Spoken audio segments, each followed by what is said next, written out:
Yo, yo. All right.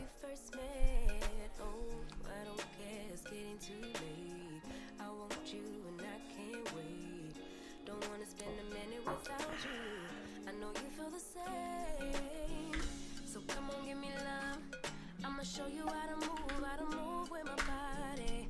Come hit me with your touch and make me wanna say, damn. And yeah, you know what's up. Ain't nothing I won't do for your body. So give me all you got right now. I know I'm yours, baby. So come give me love. You know you're mine, baby. So come give me love. I never felt nothing quite like this. I get a high every time we kiss. Can't get enough, baby. So come give me love. All of your love, I can't fake it. When I'm with you, my legs go weak. Yeah. Can you hear it? I think my heart just skipped a beat. Yeah. This feeling is getting so strong. Love me till the morning, love me all night long. There's something special about you. You're the one that I want. So come on, give me love. I'ma show you how to move with my body. Come hit me with your touch and make me wanna say, damn. And yeah, you know what's up. Ain't nothing I won't do for your body. So give me all you got right now. I know I'm yours, baby. So come give me love. You know you're mine, baby. So come give me love. I never felt nothing quite like this. I get a high every time we kiss. Can't get enough, baby. So come give me love. All of your love. Won't you love me till the morning? Love me in the evening. You know what I want. Won't you hold me like I'm yours? Show me that I'm yours. You know just what I want. Won't you love me like the last time? Like our time was right now. Show me what it's about. Love me till the morning. Love me in the evening. You know what I want. I know I'm yours, baby. So come give me love. You know you're mine, baby. So come give me love. I never felt nothing quite like this. I get a high every time we kiss. Can't get enough. All right. All right. All right. All right. All right. Yo, what's going on, y'all? All right. Adjust this a little bit. A little bit.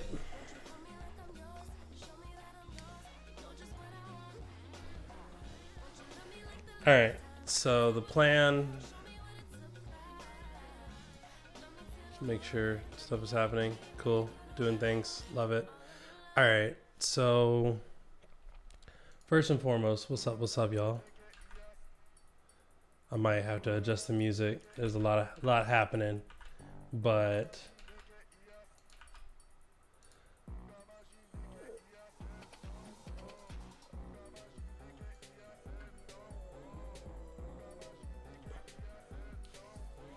all right. So this should be broken, right? This shouldn't be running.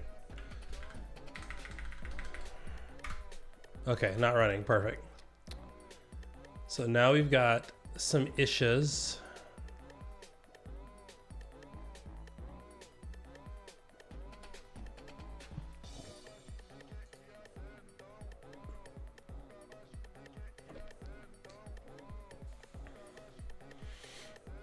Okay, so let's start the Docker container.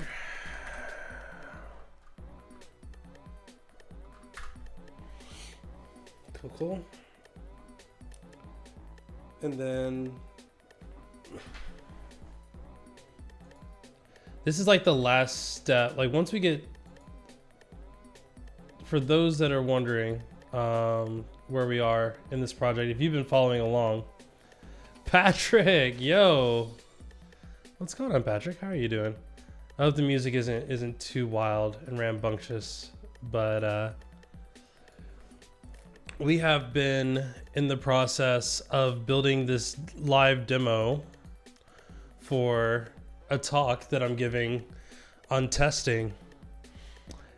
And in popular fashion, My talk, my demo has nothing to do with testing, but we've done a lot here with it. So I'm gonna cut the music down just a little bit, only because it's a little distracting to me. I just went with the playlist that was a little. I also can't confirm whether or not the music is fine. Doing good? Okay. Perfect. Let's see. I wanted to see if I could edit the, because it's like 60 tracks, but I wanted to see if I could edit it to just be ones that are instrumentals. Abhishek, what's going on, man? Welcome back. Abhishek's been following along with us in some of this.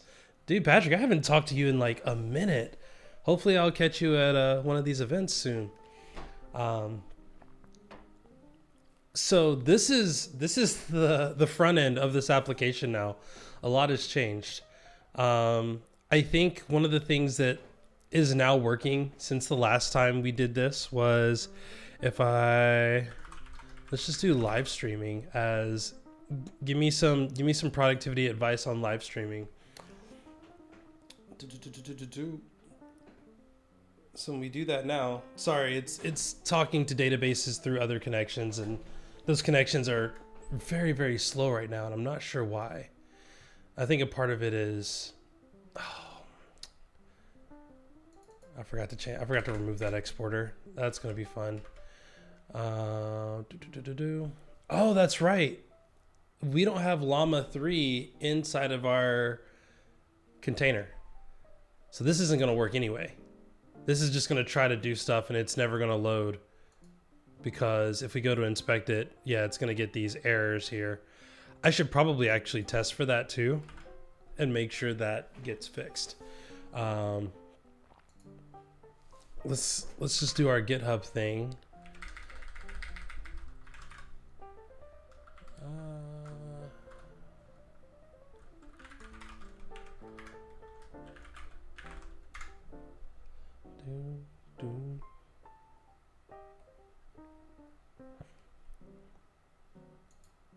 Love the blues.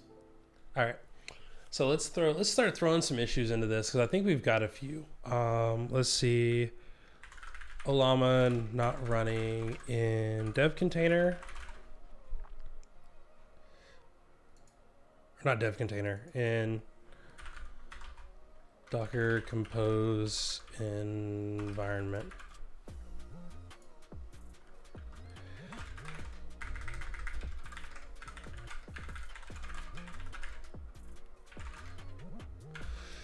Using Docker Compose up.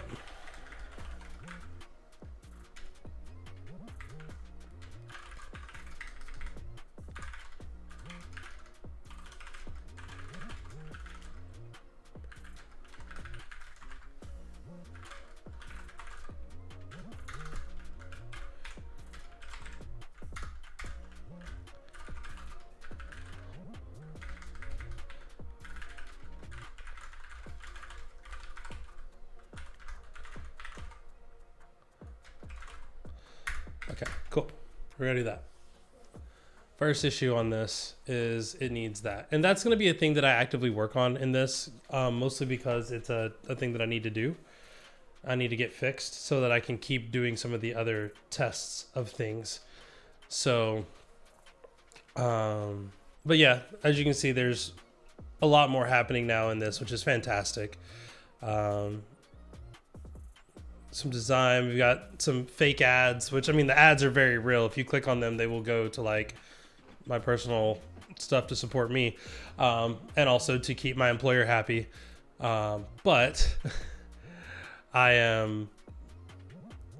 these could be like ethical ads or whatever down the road. And yeah, I still need to figure out the best way to segment some of these transcriptions, because good Lord, they are a big wall of text, which is not helpful for anyone. But yeah, so first things first, we need to get Olama working in the Docker Compose. And the way that we do that is modifying this, and we're going to do run What's the install command for Olama on Linux? Can you run Olama on Linux? I know you can. Yeah, available for macOS and Linux. We don't need the download. We need the... Ooh, I didn't realize we could add other models to this. Interesting. I need to try that.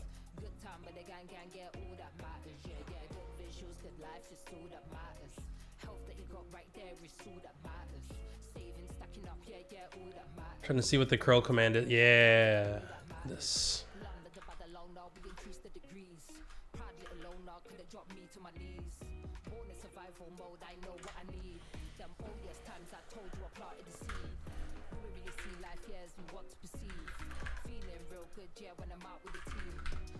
I don't think it's Olama install. Hold on, I've got these steps somewhere else.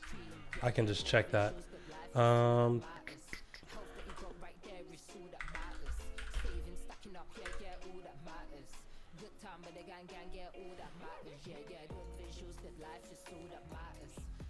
We go here. Create show.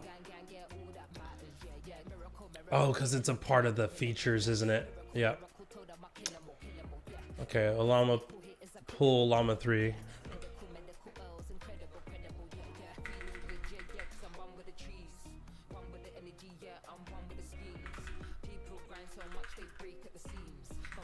Okay. So now if we do that, we can rebuild this. Let's update this really quick because we're running into an issue. And that issue is that we're trying to use this console span exporter and it's not being used anymore. So now it's just OTLP exporter, right? Yeah. I was gonna say, yeah, I should rebuild. It's gonna do that. It's gonna do the llama build, downloading Olama.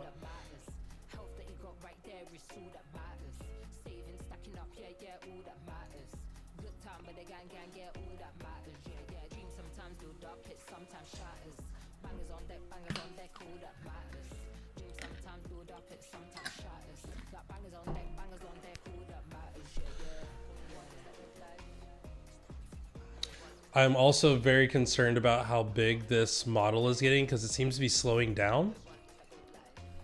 And I don't know if that's like a resource thing, if that's a thing that I can fix. Because like this is, oh, Olama Pool Llama 3 did not complete successfully. Okay, was it Olama? How do we do this? Is there a way to stop? So we gotta do Olama serve. And then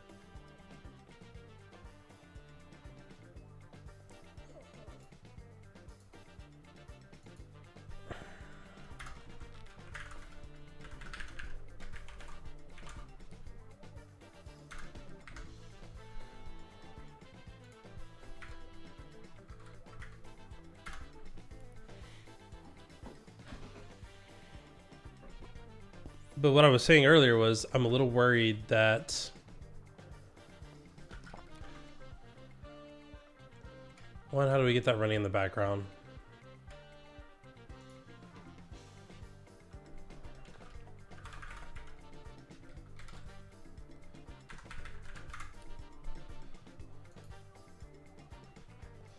Dun, dun, dun, dun. Llama run.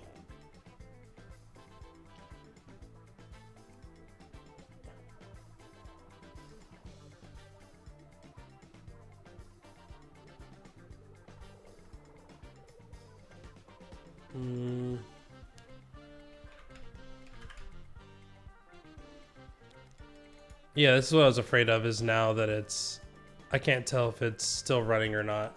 What's going on here?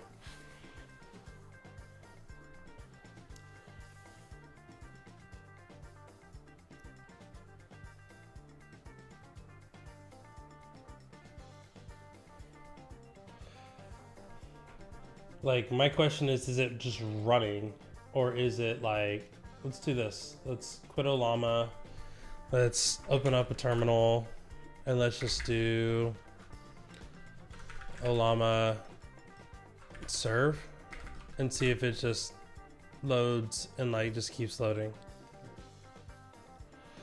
Okay, so that was probably a mistake of just like just turning it on like that. I don't think that's the right idea. I think it's Olama something else. Create, show, run.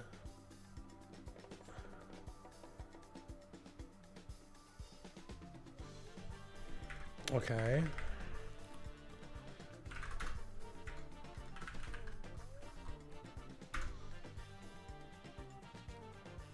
That's interesting.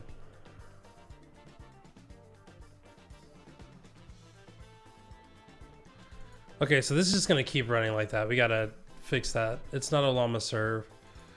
How do you start that Olama service? They have better docs. We need some docs. I need docs.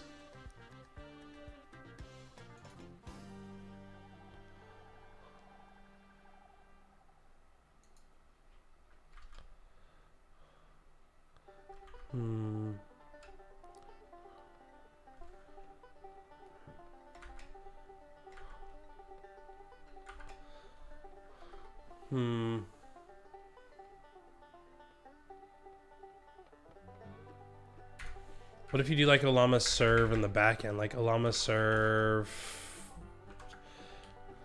-d? Is there like a daemon?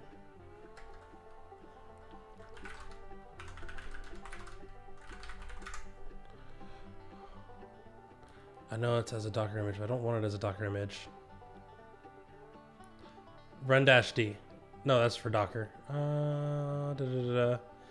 Docker exec i2 llama run llama.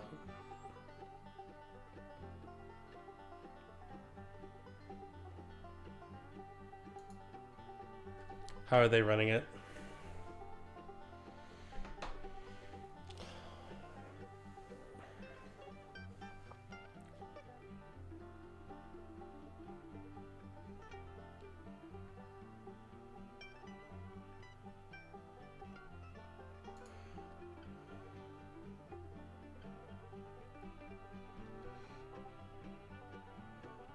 I kind of just want to see the model. Like I just want to see how it's being called. Let's see, is there like a... It's not really helping either. Olama, the easiest way to integrate 3.8 plus projects with Olama. Download, run an LLM. So you have, it has to be running. Then curl dot, then Olama serve.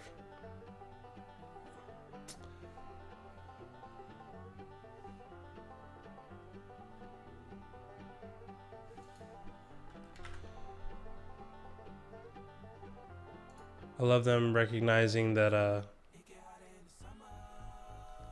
there we go, much better. All right, so.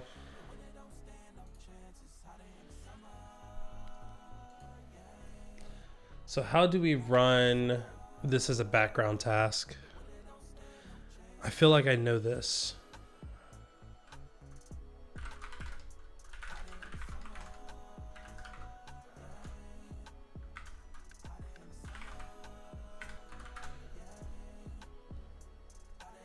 Yeah, background process.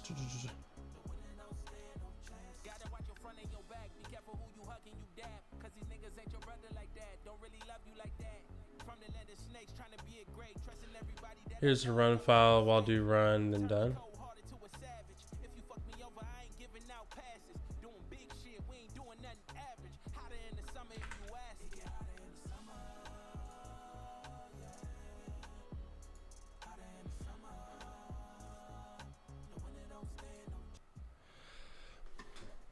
Could run a llama serve and then pull when the app starts. I mean, yeah, that's... So that was one of the things that I was thinking of too, is that we could, I think technically when we look at how we're calling this, I think it's actually all in LangChain. I think it's all in main. Are we defining Shadow Llama? Because I think you can change the IP of where it's coming from. Yeah, we're just doing Shadow Llama, Llama 3. I think if we do this, you can do base chat model, Llama common. I could have sworn there was like an attribute here that you could call to say, I want Llama 3 to be somewhere else.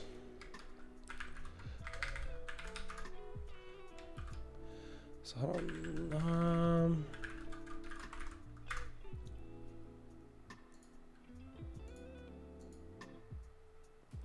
because honestly, I don't need it running on the exact same thing.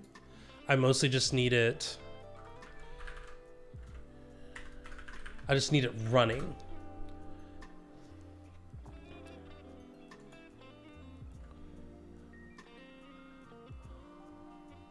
Base URL. The model. Oh, that's the model that the model's hosted under. That's not. Format matters. Model.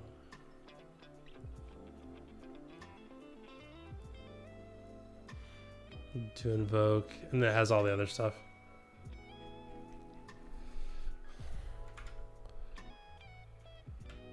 Also, Patrick learned that I am not a Docker person. I'm like fake Docker person here. So anything outside of like the easiest of things, I'm probably going to be lost on. Name, verbose, callbacks, metadata token. See, this base URL is what I was thinking. I think the base URL is that path. I think we can change the base URL to be the Docker instance, which we're using compose. It can just be, let's just say llama.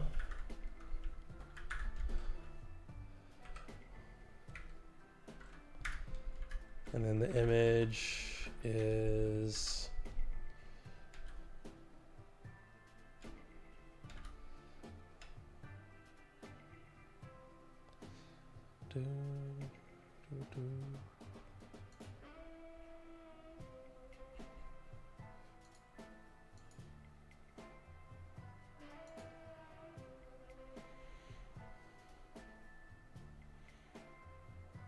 Olama, Olama.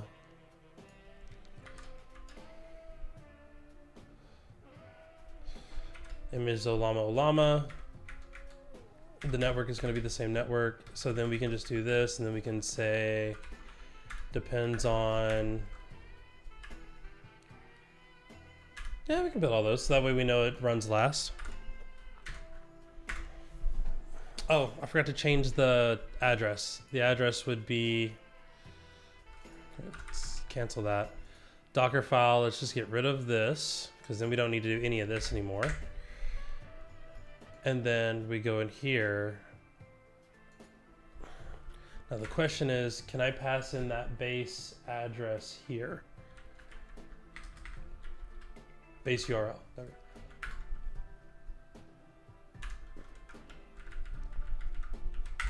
I don't know what the port is, the default port that it runs on.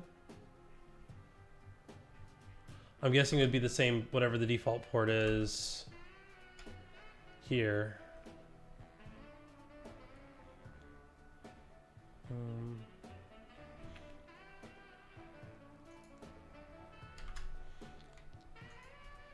What did we say it was?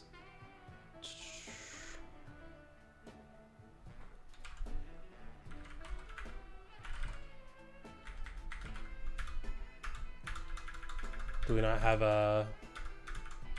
Okay.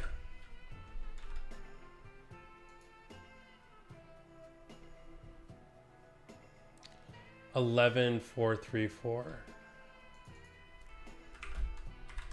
Okay.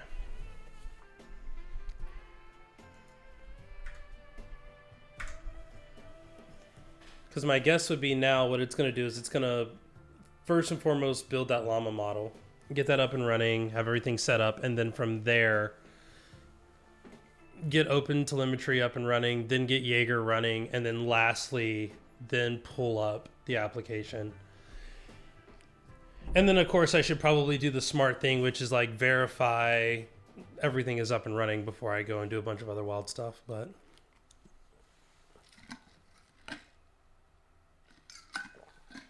we're still in MVP land.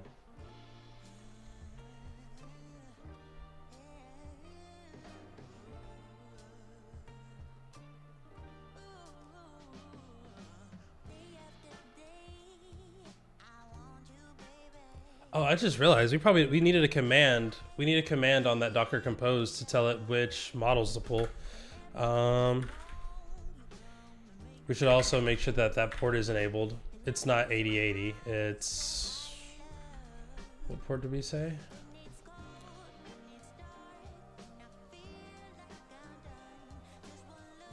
Yeah, we don't have 11434.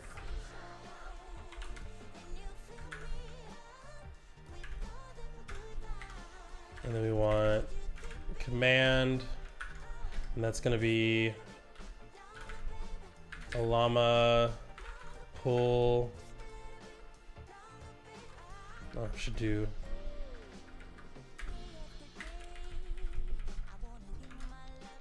This is where like that Docker Compose thing is.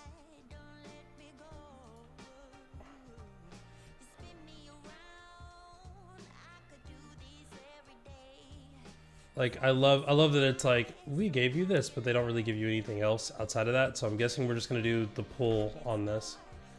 Llama pull, llama 3.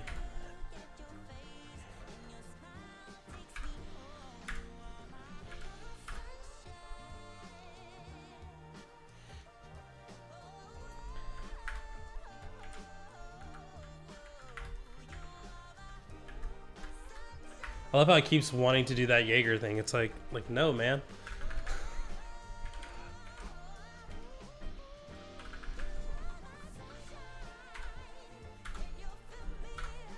Cool.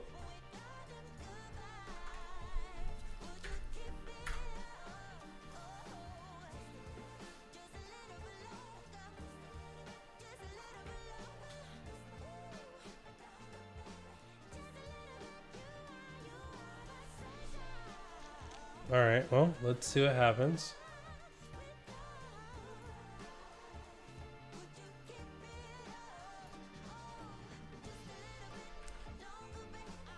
It's doing things it's not supposed to, which is fine. Because this is another issue that we're having.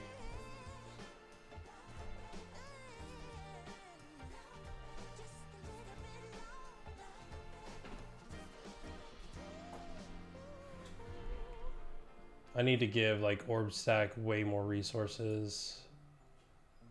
Everything's none of these are running? What? I'm confused.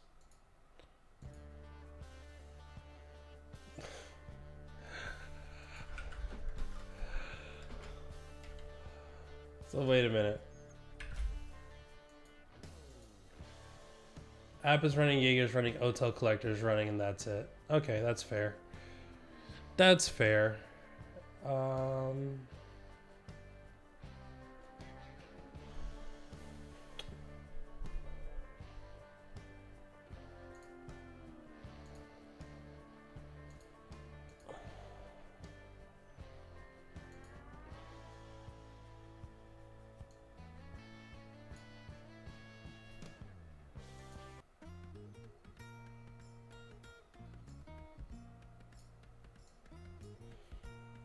Okay, so at this point we have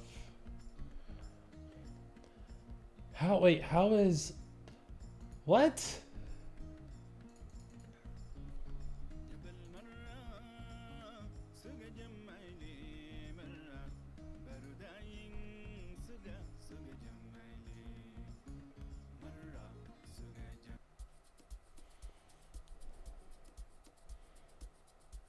I'm very confused by this of just like, Oh, nice. You can just make a model file directly,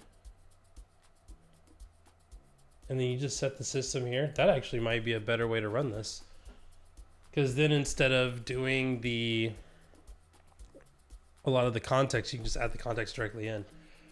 I'm very confused by it not knowing that Olama is a command, especially inside of the Docker image. CPU only, run Docker, yep, name Olama, 11434. That makes sense. And now you can run it locally. Olama run llama 3.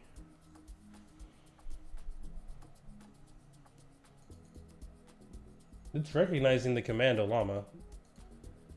So why is it not in our sample?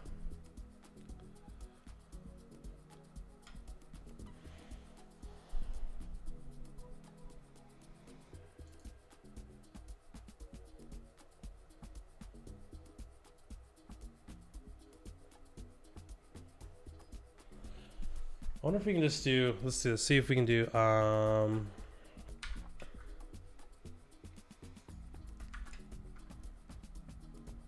let's see if we can just run that one container, llama 3, and like it immediately just falls on itself.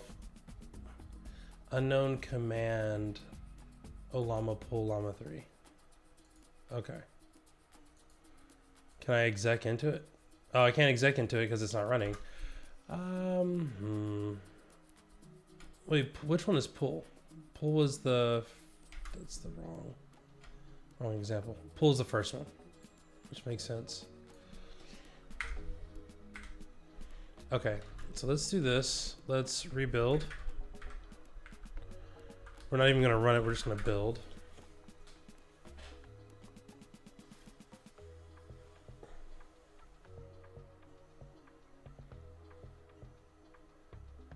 Okay, so now we've rebuilt those. We can go in here, and then can we just start llama? Apparently you did not rebuild.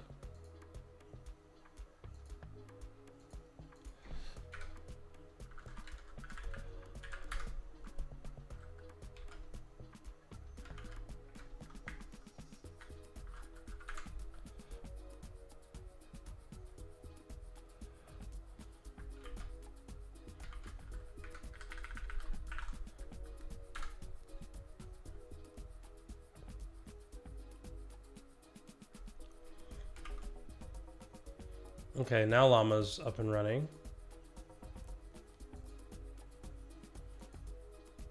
We can jump into the terminal now, into the shell. Okay.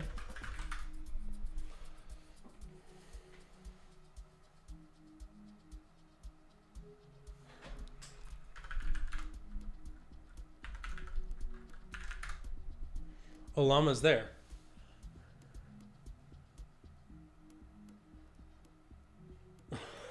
Wait.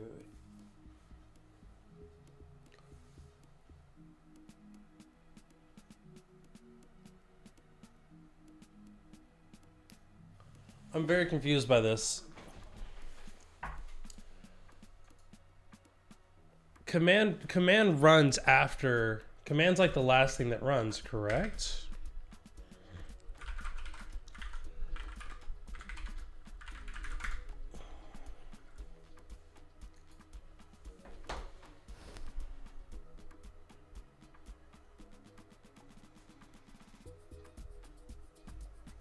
Oh, no, I meant the command.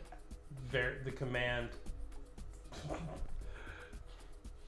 These specify project name, optional services, environment variables.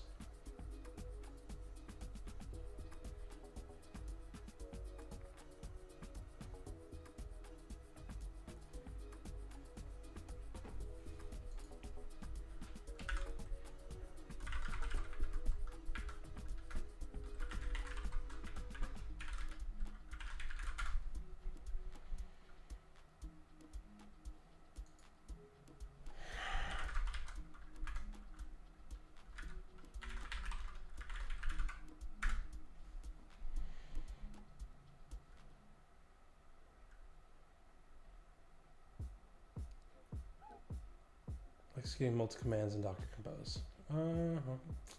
Yeah. So I thought running multiple commands. Okay, they're doing like the NN using the pipe operator. I kind of like that actually. That makes more sense.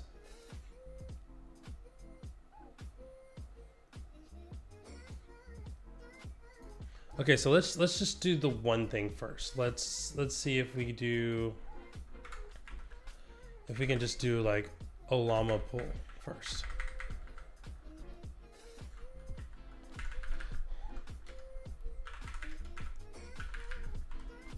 Oh, I should have checked to see what models were included already.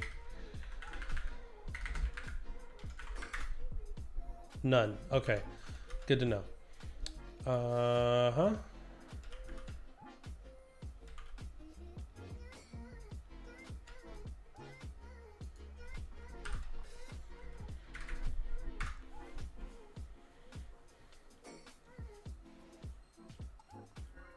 They love rebuilding that app, that app layer.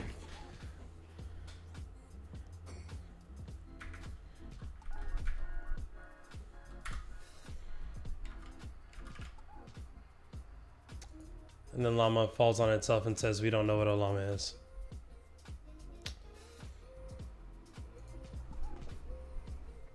This is wild. Olama, Docker, pull.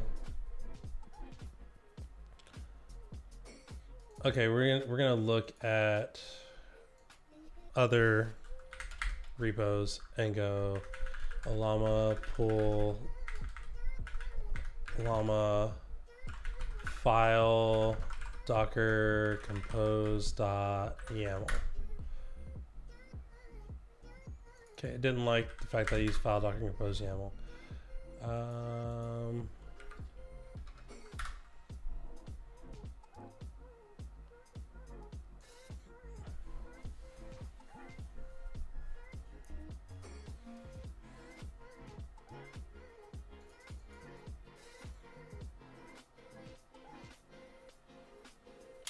Oh, that's interesting. I can pull my own local models.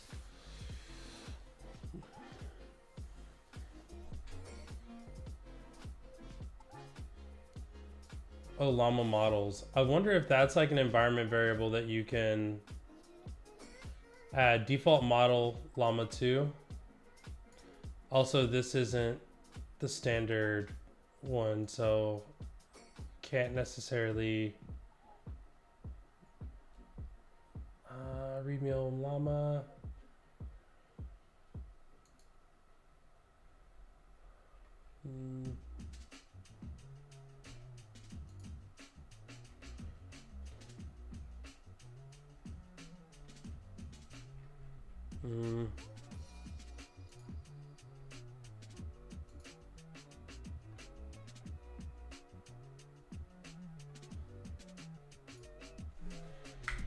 Is there a way that I can check the file?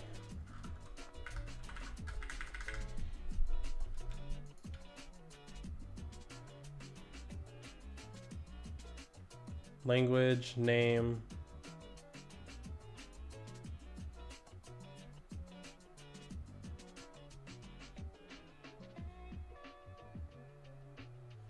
Path. It was path. That's what I was thinking of. Okay.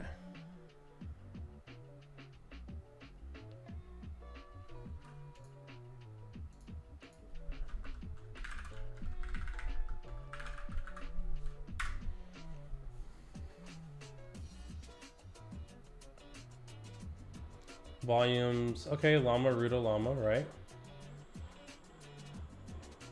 Pull policy always. It's the same one that we saw earlier.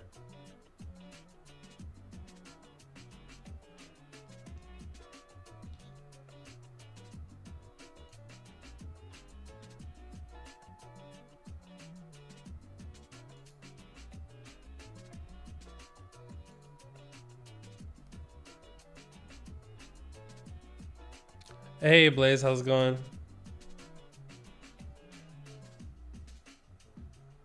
Recovered from Python. Well, right now I'm looking more Docker stuff than anything. Okay, so this is Olama. Container name, I don't really care about any of that. Health check, this is, I mean, these would be smart. We're gonna grab this. Olama keep alive, Olama host is Olama host, which is the thing, which is fine. And then their command is just set executable Olama serve.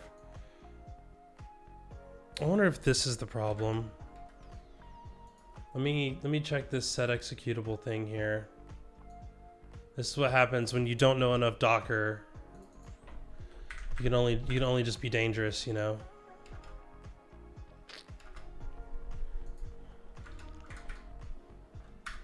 Compose, build, and then we go from there.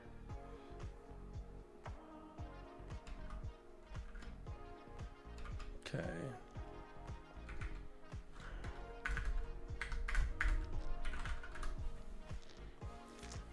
The Olama model variable wasn't set. Ooh, that's...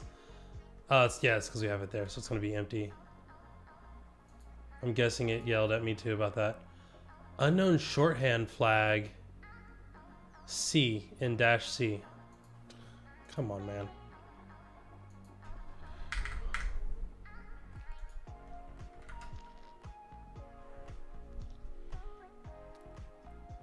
We're going to change this to pull Llama 2 or Llama 3.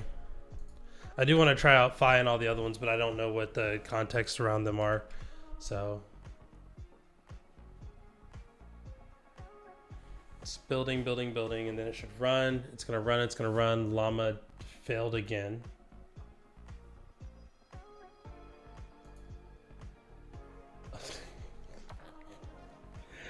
It just doesn't like it. It just does not like it. Olama is like, nah, man.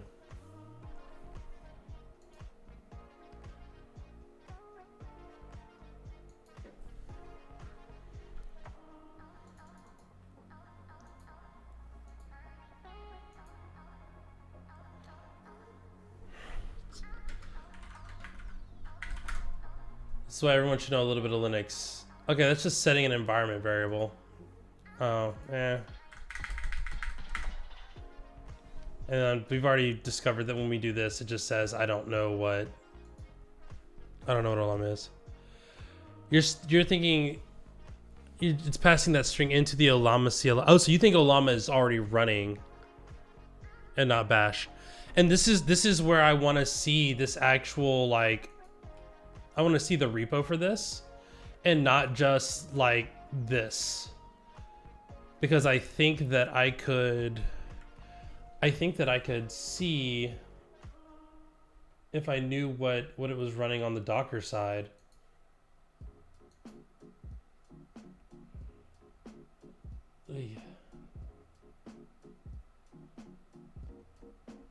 Because it would be really nice if it had, I love the idea of saying like a model, like if I pass an environment variable that says the model is this, then run.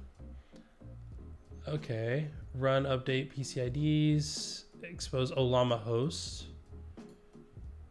path, entry point is bin Olama and the command is serve.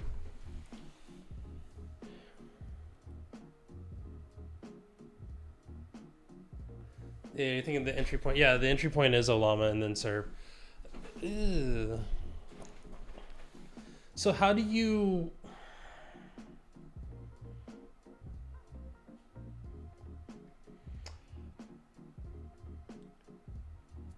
So how do you...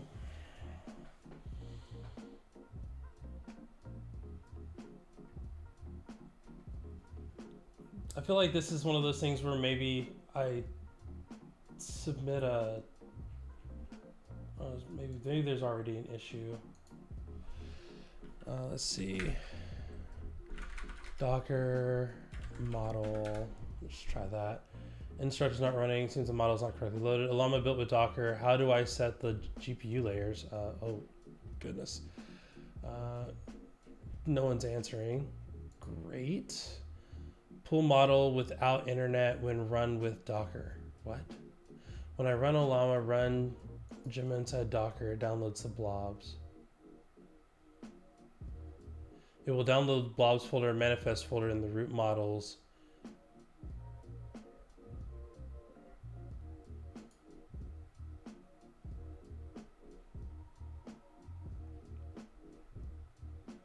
Llama save. Failing to use GPU after idle time. Update Llama in a Docker container.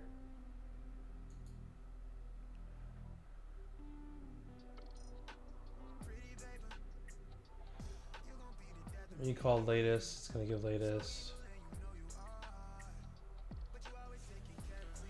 If you follow our recommended Docker run command.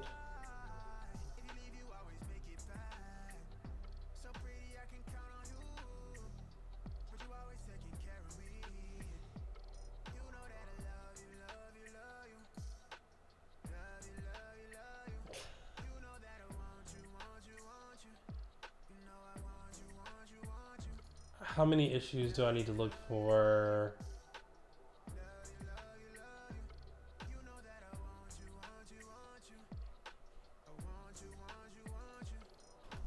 Let's see. That's what oh, you're just saying just completely change the container? Yeah, we could do that.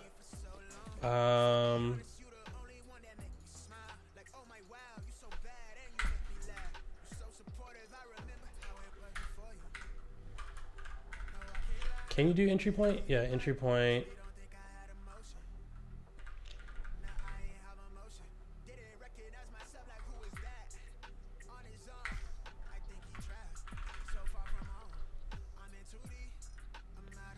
Does it need to be a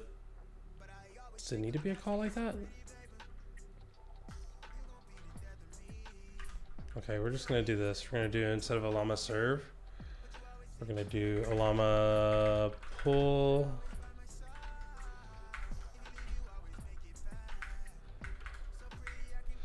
I mean, I guess the only problem with that is then it's gonna pull it every time.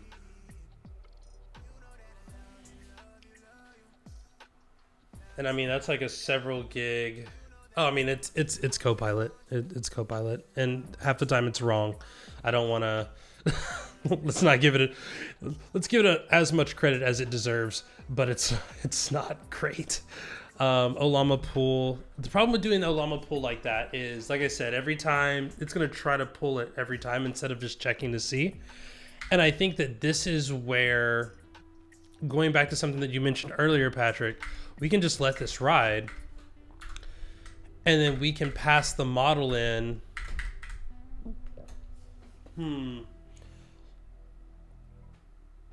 If we have model files here, right? Because I have Olama locally. Olama model. What is it?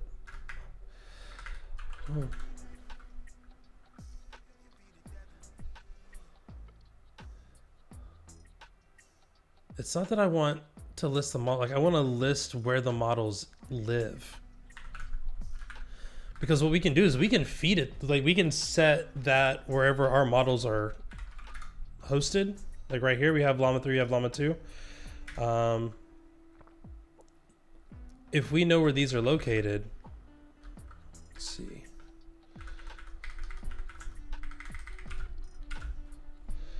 What's that Linux command to like just look all over your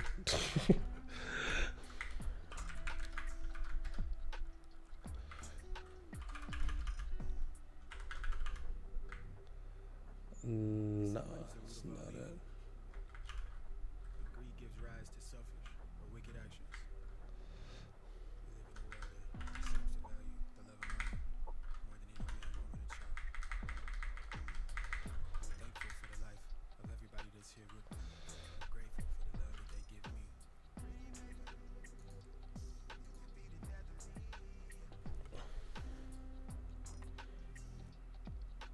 Yeah, find is one option. I'm trying to see.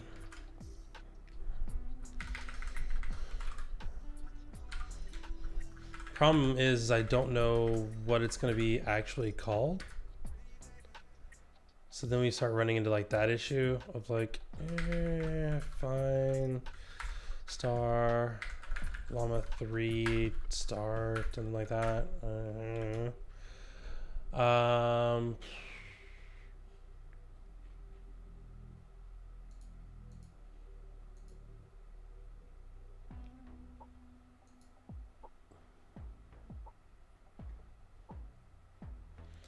Basic model files from llama 3, but that doesn't mean that you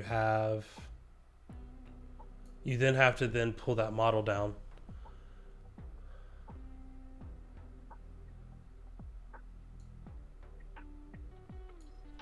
Show llama file.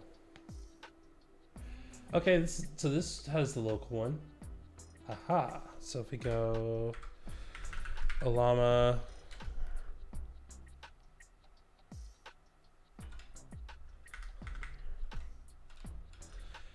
if I build the image and tag it,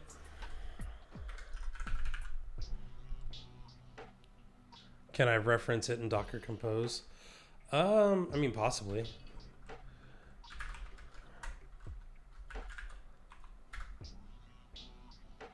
What was it? A llama show dash dash model file.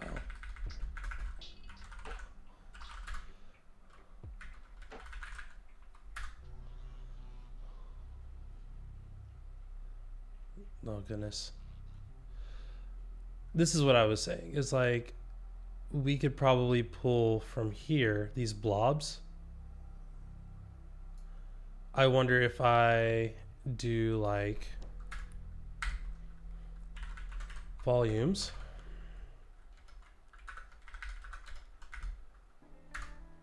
And then we just go, definitely not that. We got to go all the way from the root. That way, you know, you're getting the local image. I don't even think it's a matter of like getting the local image. It's right now, Olama is loading and it's expecting us to go from outside of it into it. Whereas I was hoping to do all the stuff locally. So what I can do, because this is going to be like, basically this is going to be calling Olama here. Yeah, I just want to copy the model just directly into the container and just store it. Because then I can just grab my, this path. Now this is a whole challenge because that's only going to work. It's only going to work on my machine. I guess we could do like, well, we don't want to do PWD. We want to do home. Like that. Home. Now, the only problem with this is going to, we don't want this. We want the model we want before this. Now, the question is, where should we just put it in models? Yeah, let's just do models here. Oh, I guess I could have exec'd into it as well before we go and do all this. We need to figure out where the models live inside of here, right? So let's do that first before we start getting super jumpy. Build. That build's gonna work.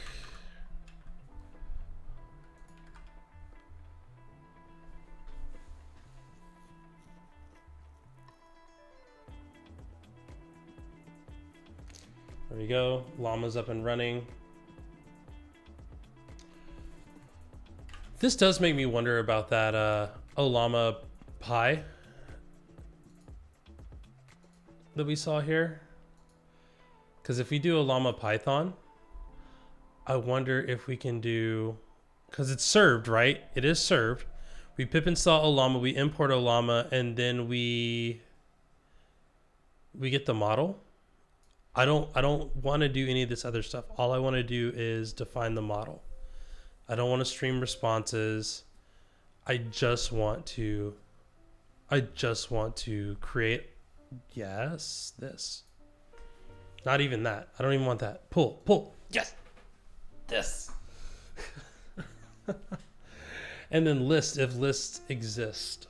So this is going all the way back to what Patrick was saying at the beginning of like, let the app be responsible for it.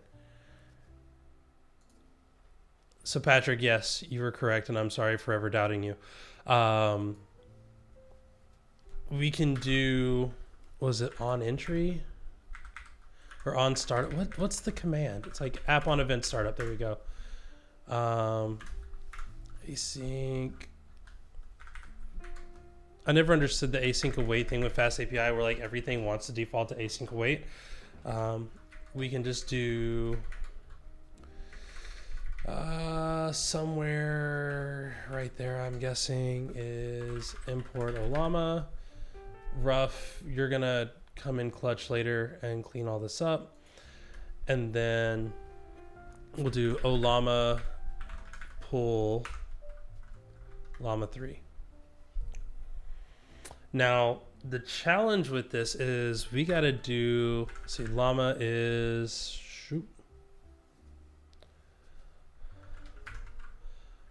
shadow llama. Yeah, see, it's like, oh no, not nope. We want llama. Is this a thing? Also, I'm very mad that Olama is the thing, because now every time I read it, I just want to immediately start saying llama red pajama, which is like a whole thing. Client from Olama, import client, or we can just do llama is Olama client. It's not base your, and then you just pass in the host. Host equals llama. Again, Copilot, you're doing way more than you need to, my guy. Just, yeah, thank you. And that's local. Olama pull, Olama 3. Now, my question is, can I see what list? So I can do list. And we'll do llama list. And then we'll do llama pull, but ultimately what we would want to see here is if we pulled that and it had nothing in it, then we could say pull llama 3.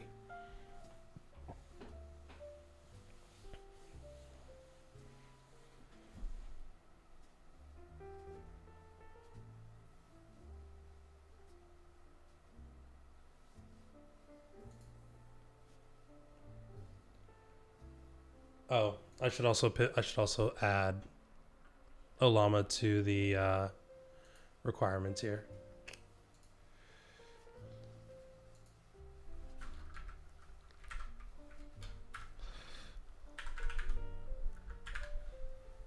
Now is that Olama Pi, or I'm pretty sure it's just Olama. It's pip install Olama. Yep. Okay. Again, we're doing a lot of work for Olama, and honestly, Olama is not the final form of this,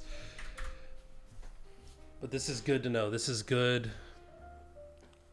Yet another blog post that I need to write on like how to work with the Olama Docker module for local testing of RAG applications.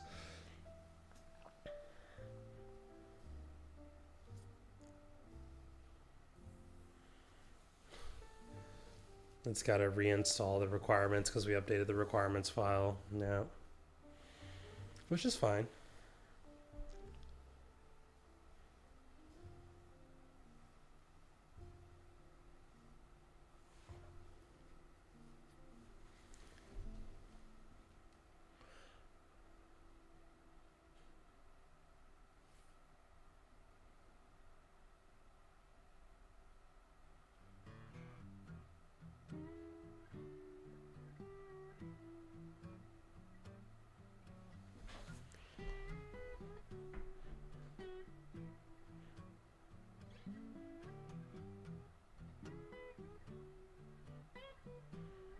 Now my question is, how many services do I need to have running before I start reaching for Kubernetes?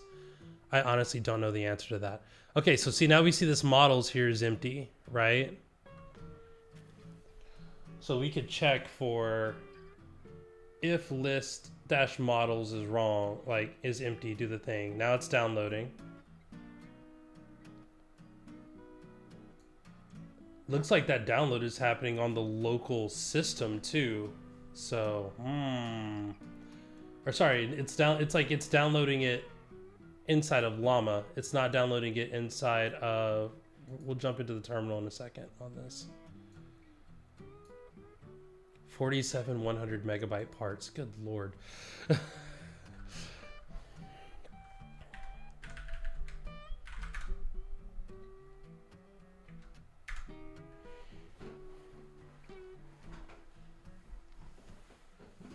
Level info. Part 12 attempt, 0 failed, unexpected retrying. And that's my guess of like, hey, me going in here trying to get it to load stuff is probably not helping.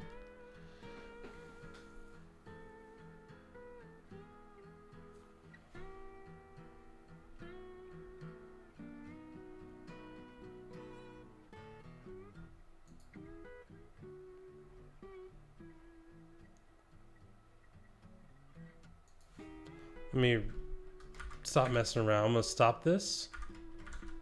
I'm gonna rebuild, tell it to go again. This time I'm gonna leave it alone and let it do its thing. Still no models. It's gonna download the model. We wanna see it. We wanna watch it go through that model. Download.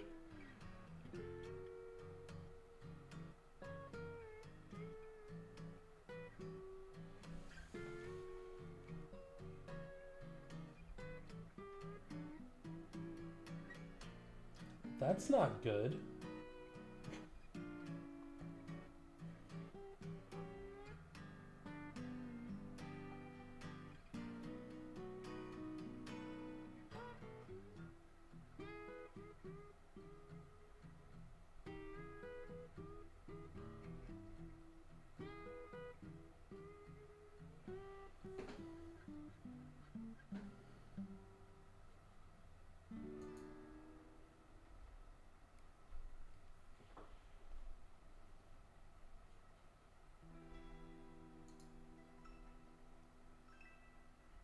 Still waiting on app to tell me it's good.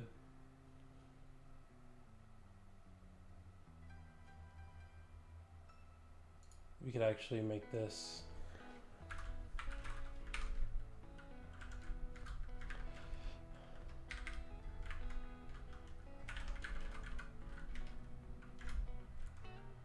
Yeah.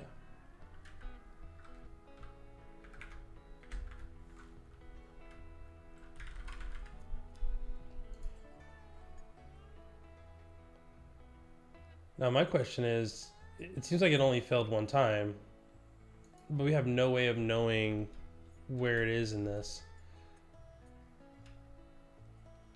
Can I see logs on this? Okay, here we go.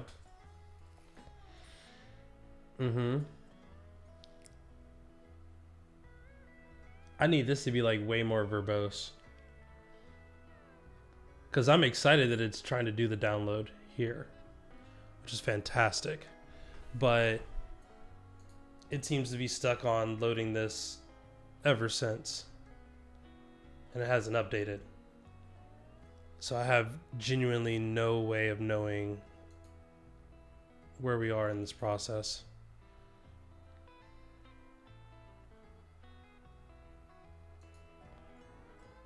Okay, that's not the right, what are we doing here? Just doesn't want to warning. Yes.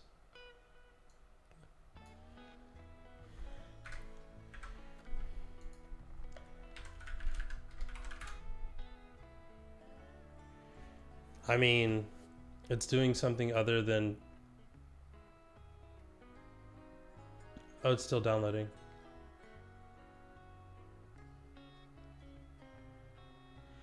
It like locked up for a second. Okay, application complete. Wait, so if I run it now, Llama 3's in there. What? That's okay, that's dope. I'm kind of concerned about how long it took, but let's be honest, we're running this on a local machine that's also streaming and doing like 5 other things, so CPU is probably not the most excited with me. So that means now, if we go to this,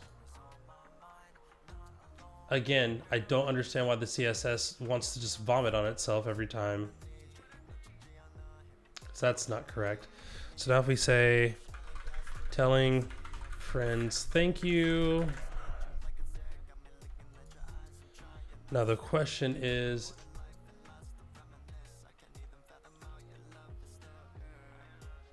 this is running so slow.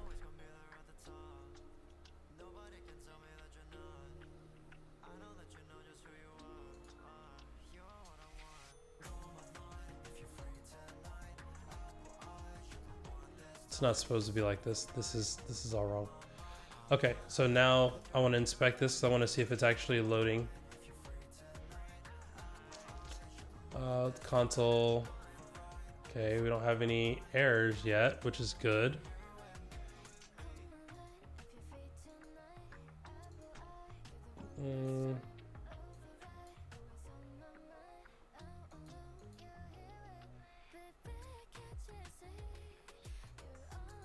No, this is a different issue because we're not getting, it's not checking anything, which makes me wonder if there was an error.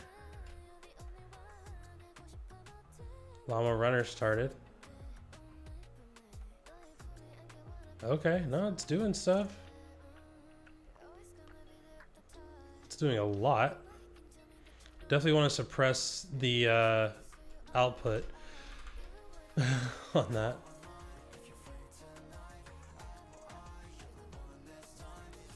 But it's not doing anything.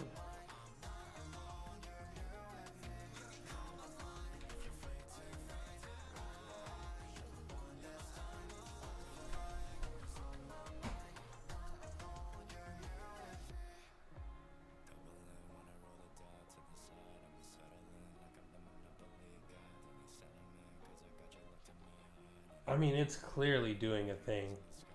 Key value overrides not applying this output. Loaded metadata with 22 key value pairs, some tensors, cool. Waiting for server to become available. Waiting for Llama runner to start responding. Okay, it's loading things slowly. All right, yeah, we're basically going to have to give Docker way more resources. Oh, that's terrifying. Okay, settings.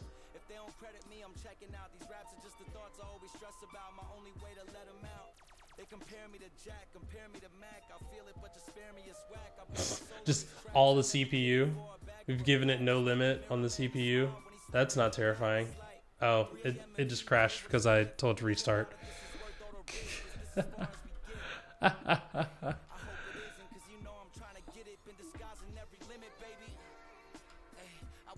This is terrifying. Yeah, that expected in a file, yeah.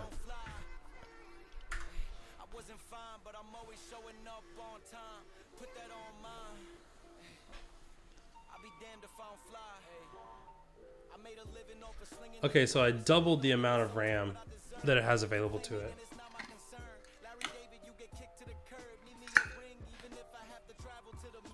It's still in there too. That's good. So Llama 3, so yeah, that's sweet.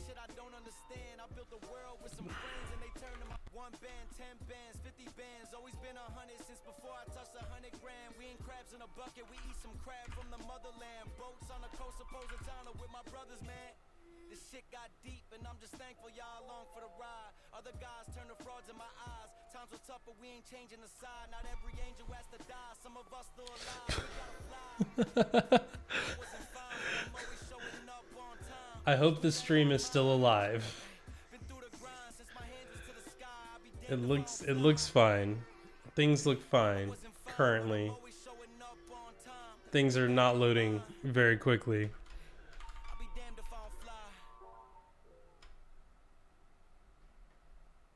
Oh, it's downloading. It had to download the models again, which is fine. Okay, so... And the whole reason I'm doing this in Docker is that for opentelemetry, if for the application to be able to send its information to Jaeger, the only way we've been able to get that to work is if the application is running inside of the same network as the Jaeger instance. Okay.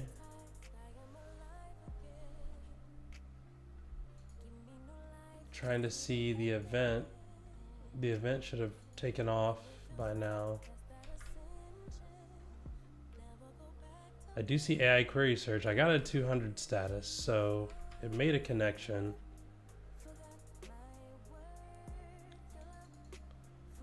Llama 3 got started. Hugging Face embeddings deprecated and lane chain will be removed. The class Hugging Face embeddings were deprecated. An updated version of the class exists in the lane chain Hugging Face package and should be used. Pip install lane chain Hugging Face and import lane chain Hugging Face, import lane chain embeddings. Okay, that's good to know. That's just good information to have. You're still not just refusing to load there. Okay, well, we can fix that quickly because that's a thing that we're gonna need to do anyway. So let's go into search.py, boom. This is gonna be,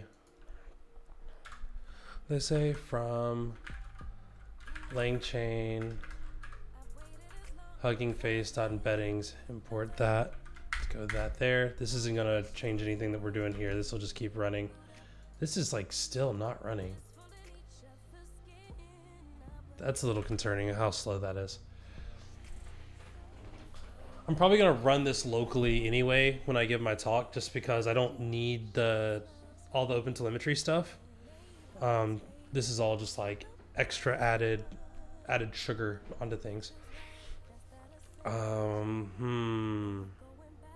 So now we need to add into the requirements. I don't think we need lane chain community anymore at that point then, do we? Lane chain, oh yeah we do, because llama is in there. Lane chain Hugging Face, and you see OpenAI in there even though we're not using OpenAI yet. Okay, that's for Locust. This like just did not do anything. Hold on. Llama is running. We go to the logs. It started. Llama 3.8b instruct. LLM server loading model.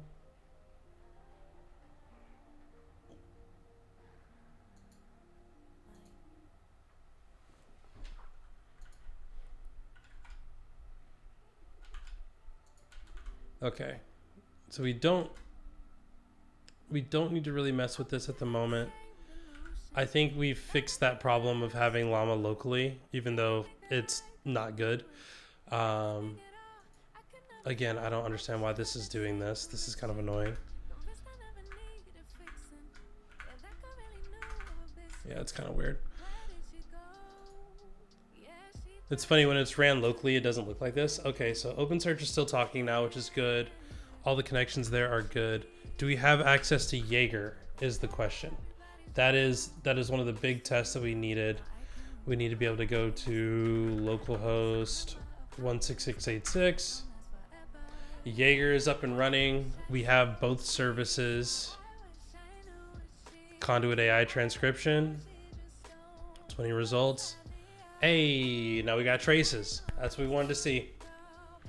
So now the next thing is, can we see that information inside of our OpenSearch console? By the way, this is a moment to thank my employer for giving me all of these lovely database instances to break. Honestly,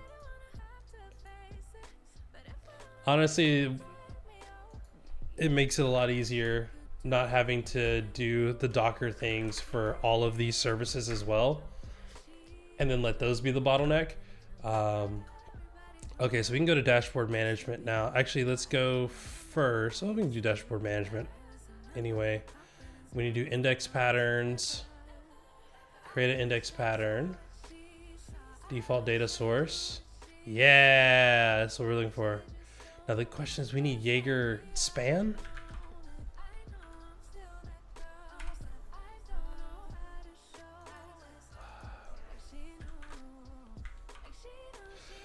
This is a problem that I have where I have a text correction thing going and I have no idea where it is, and it just loves, there it is, found it, haha, got you. Okay, fix that so I can actually type Jaeger. Every time I try to type in Jaeger, it replaces it with my daughter's name.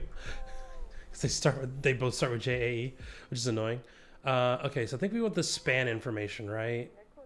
I think we want Jaeger span.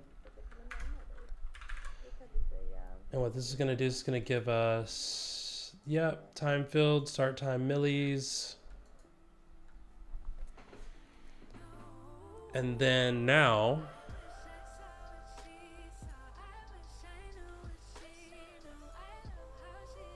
so we've got that. So now when we go to our dashboards, we can just do discover. We can search Jaeger span and we can see all of the traces in the last. Yes, this is what I'm talking about. You can see the duration.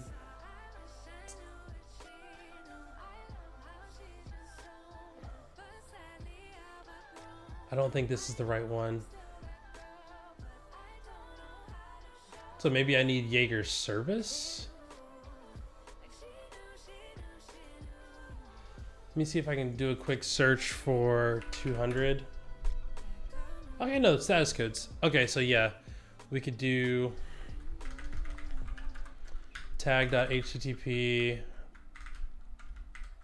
at status code equals 200.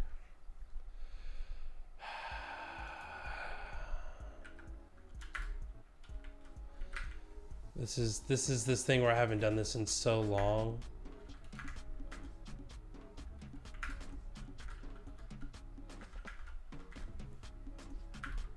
Why can't I type? Thank you. Type. Absolutely not. That wasn't it either. This is fine. We can go here. We go here, and we can just do for status code. Boom.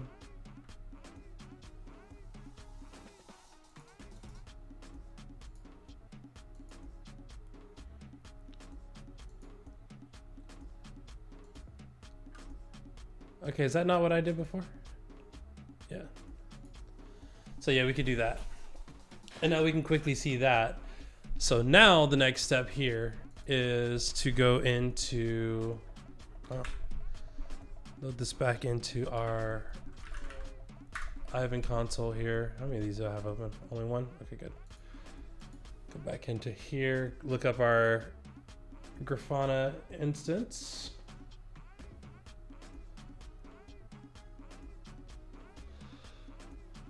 Let's load up Grafana.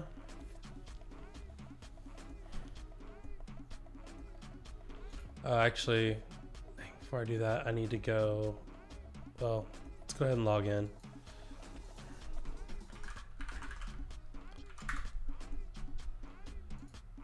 And then go back into our OpenSearch instance. We're gonna copy that service URI. Now we're gonna go back into Grafana, add a data source, OpenSearch. Wow. I gotta do the thing.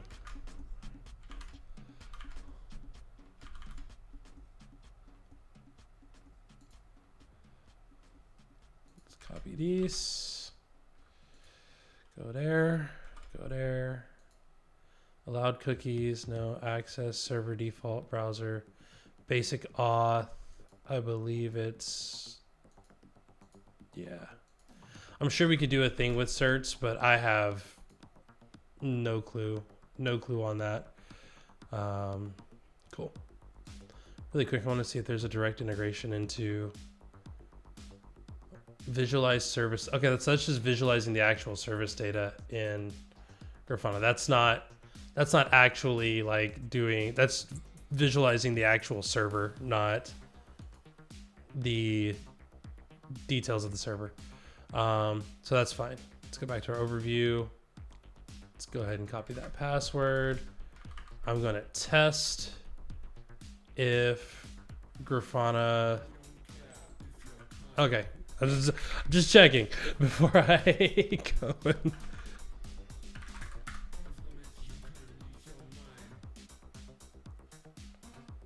Okay.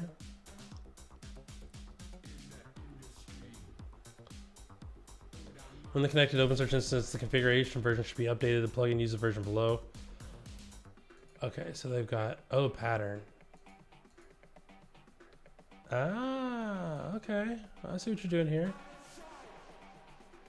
It's probably, yeah, it's probably yelling. Where do we see version? Where do we see this?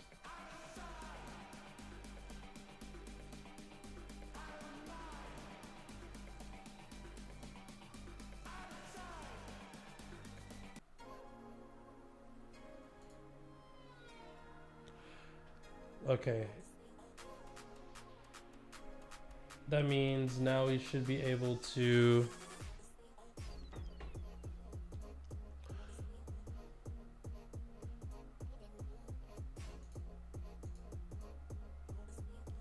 OpenSearch error. I'm not gonna hold you. This is terrifying me. What was our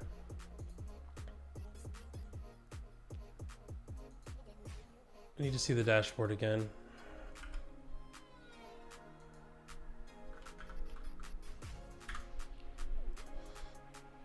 Okay, dashboard, where'd you go? Thank you. Uh-oh, I hit refresh one time too many. So, there we go. All right. What version are we running? Service settings.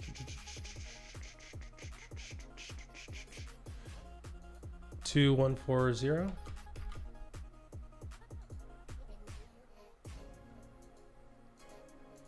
Oh, it actually won't let me populate that. It wants me to like. I know there's no version set, homie. Like you gotta. Okay, you know what? Jaeger.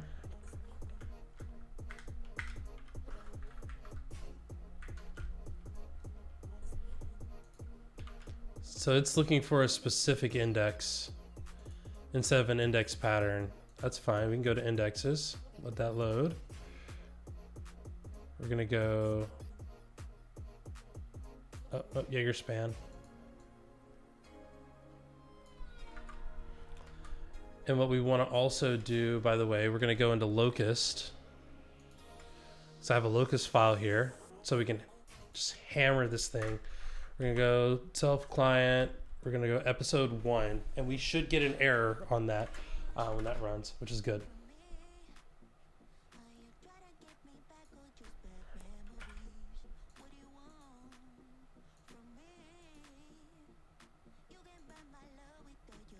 Unexpected error. What was the unexpected error though? I understand like if it's looking for a time field, that time field is wrong because there is no index called at timestamp. So I can see how that's a problem.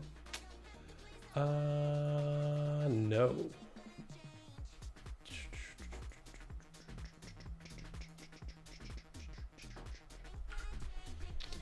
Okay, so now we want index management.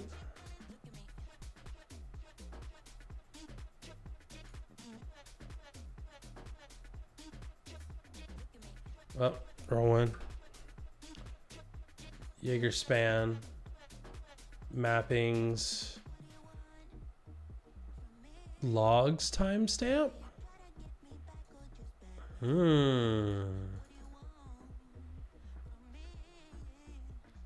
I think I did start time millis as the... I think that's fine too. Start time millis. Just copy that. Throw that into Grafana.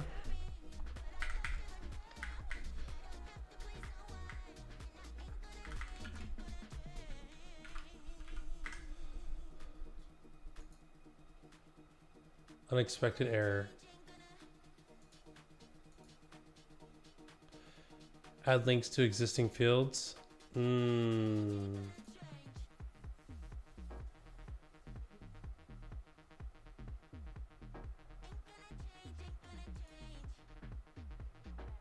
Yep, server.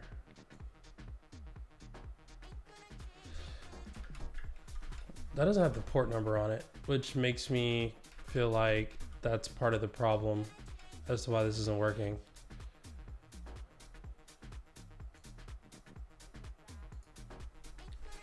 Which, by the way, we could just use OpenSearch as dashboards, but what I'm hoping for is to see this interacting with...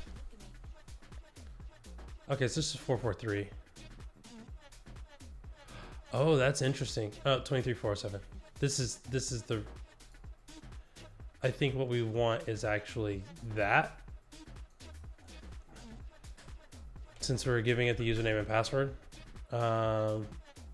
Inside the system.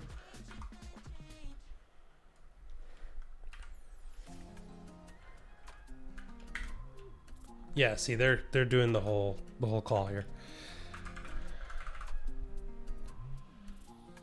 All right. Please? No?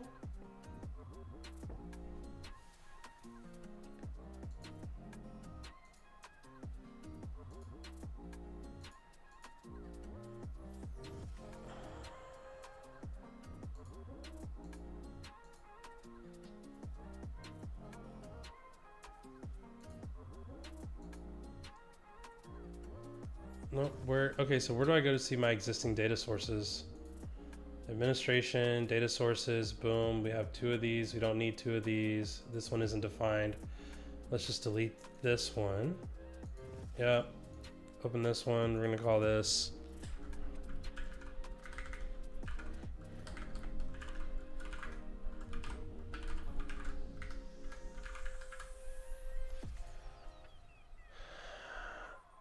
Now the challenge that I'm having with this is got username and password in there. TLS, skip TLS verify. Maybe that helps.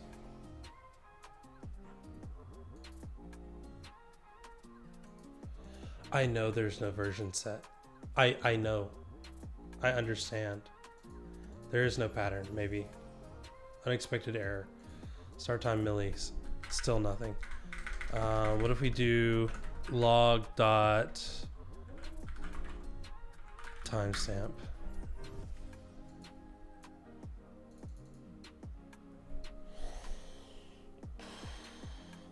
Okay, we're gonna park that for now.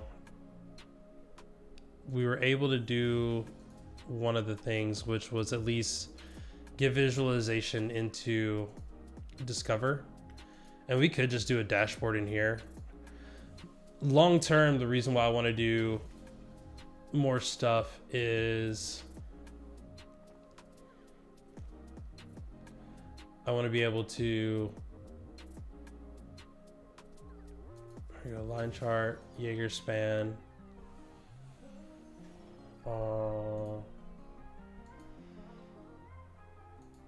count, yeah, don't really care about that.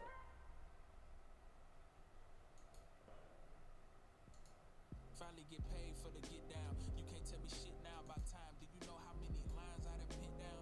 Vibes I done sent out, but we ain't hit the dig. I love the market till Select an aggregation. There we go. Date histogram. Start time millis. Yeah. I got some people think I owe a favor, barely know me. That's why my focus on the road is all I know. I see the stick Now the challenge with this is I don't want to do. they never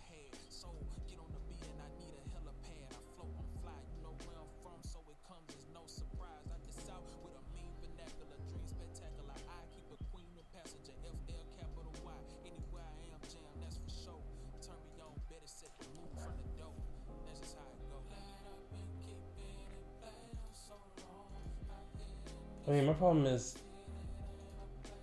the axis of what though? And this is exactly why I think we can even do this. If I remember correctly in terms of discovering. Yes, don't save those. All right, so let's go discover Jaeger span.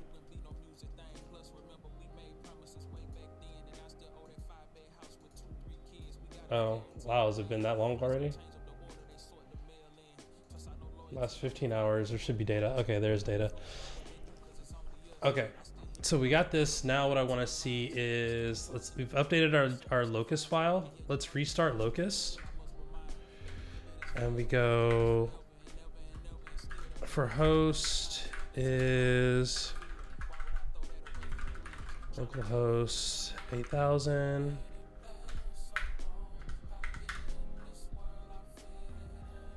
Headless users time. What is the T in? That's not that T, different T. Time. Stop after the selected amount of time. Users. Peak number of users, concurrent users primarily used together with headless or auto start. Okay, so capital H is for base. Spawn rate. Spawn rate's what we're looking for. R float number of users per second. So let's try that again. This, instead of being a lowercase h, this is like capital H. Total number of users, we're going to say 100. And then the spawn rate. That was R, right? That was R, right? That was R, right? Yeah. The spawn rate of 5 per second. Oh, I guess I should have did like a time, but that's okay. It's just gonna run. Oh, I should have told you to go headless.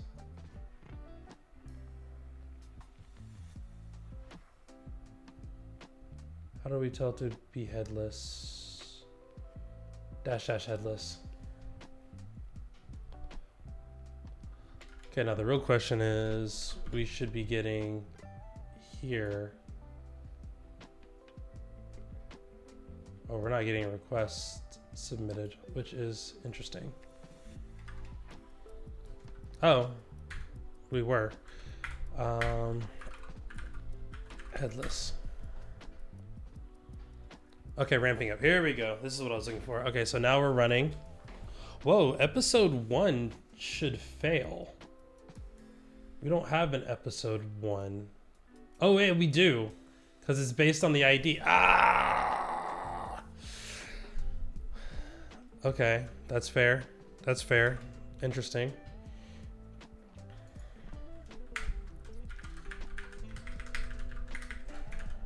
Sure, bananas. And then we want T to be 60 to run for 60 seconds.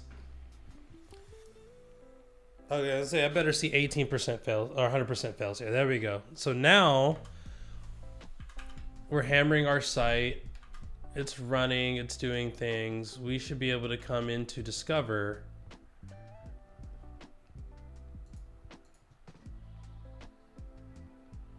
It did not like, I don't remember what the query language is. What's the query?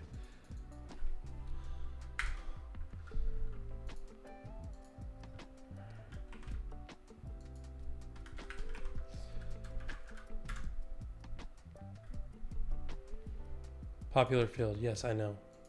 Popular field. Just give me that field. 422.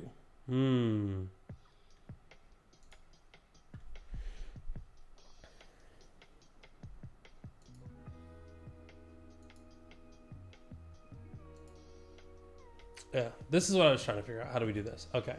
So the buckets are x-axis tag at status code metric count by descending. Cool.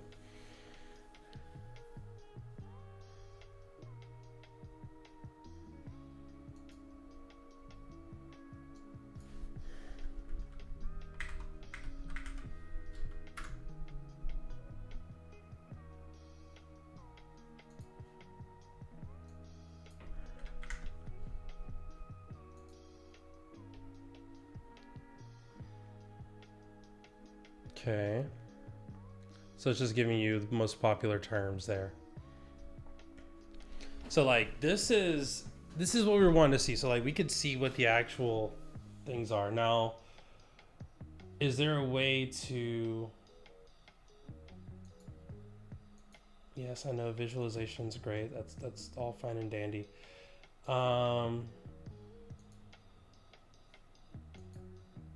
It's embedded. Get rid of that. Here we go. Can we see what the actual URL was?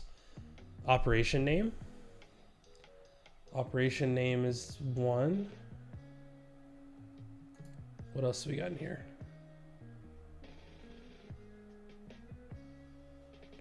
Yeah, it looks like that's going to be the best one. This doesn't have... Oh, no, this is the other one. This isn't the one that's... This is child of, so it doesn't have the status code. Okay, HTTP URL. Boom. We can do this. Yeah. So we see all of the different requests. We can also see it trying to do that query.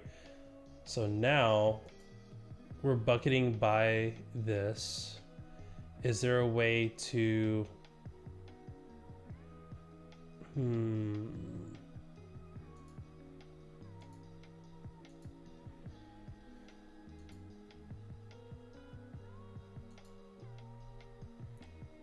Sub-aggregation, yeah. Terms. And the field is going to be status code. Hey. So now we can actually see like, oh, hey, yo, what was this URL that's getting a 422? That's a problem. Okay, yeah, there's people are calling bananas. And I don't think that you would do that. I think you would kind of do it the other way, actually. So you would probably do field, status code, then you would split, and you would do URL. So yeah, there we go. So now we see here are all the 200s. Here are the 307s, which... That's interesting. Well, it's giving a 307. But okay. And then all the 400 errors are over here. That's clean. That's super clean. I like that. And then some 304s. I'm guessing those are probably just the CSS calls on there. I like it. And again, the plan was to include all of this in a Grafana dashboard so that we could see our Postgres calls with our OpenSearch stuff. But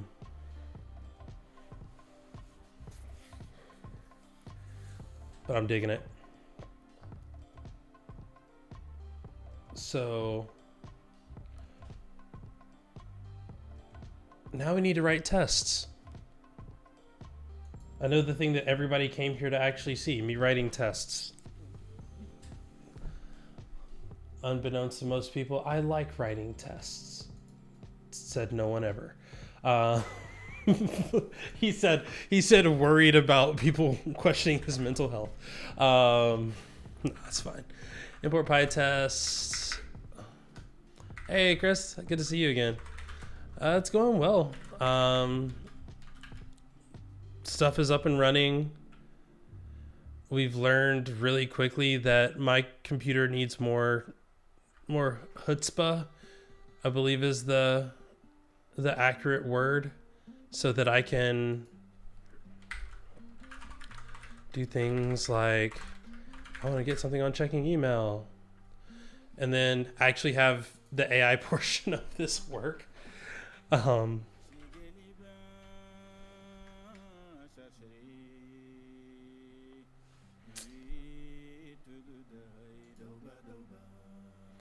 It makes me so upset to see that like this runner starts and it just can't. It's like, I can't right now. I can't hang. But because of that, we don't actually need it to run. We can have it run locally and then it does work. Unicorn app main reload. What? No test-driven development? What? Huh? Yeah, sure.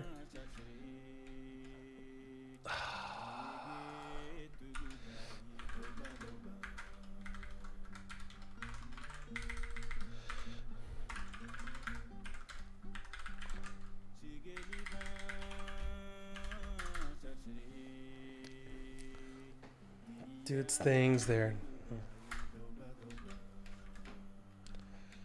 Uh-huh. Yeah. Oh, it also doesn't help that we're still looking at quad 0 and not localhost. Come on now.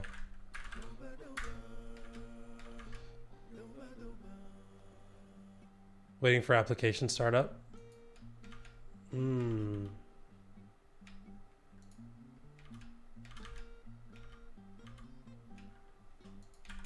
rid of that.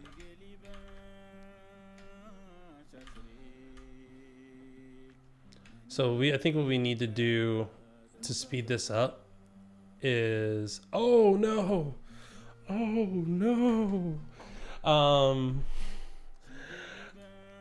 So yeah, this is the very, very ugly situation of developing for both a containerized environment and a local environment. This is still trying to pull this local environment. It's not even a patience thing. It's like,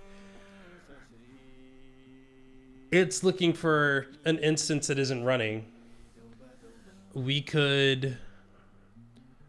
needs to be an environment variable, which I'm gonna move over here really quick so I can load my environment variables and say, we're gonna call this llama host.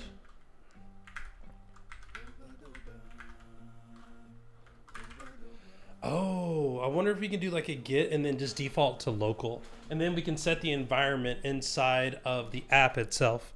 So then we don't have to play that game. Yeah, let's do that. Let's do that. We're gonna do. This is gonna be os.get llama host, and then default to localhost 11.434. And then we can do if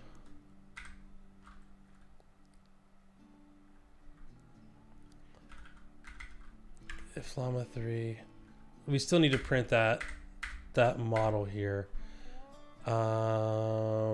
mostly because I want to see what it actually says. This should work. This will work. It just needed to like or not. Unsupported.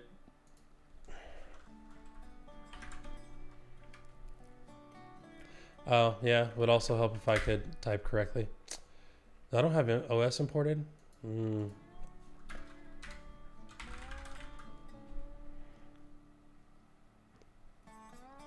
Okay.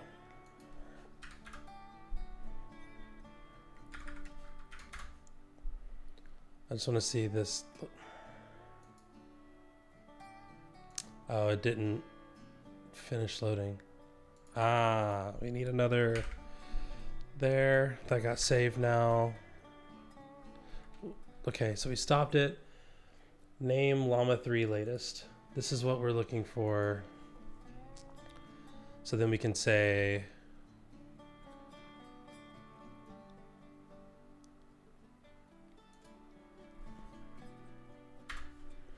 if llama 3 latest not in, yep, then we're gonna pull. No, what? Add? No, get out of here. Pull. Do the thing you're supposed to do. All right, so pull llama 3. Also, I think we should probably log that as well. Logging info. Yeah, downloading llama 3. And of course, llama, that's not installed either. So, boom. Yep, import logging. Thank you.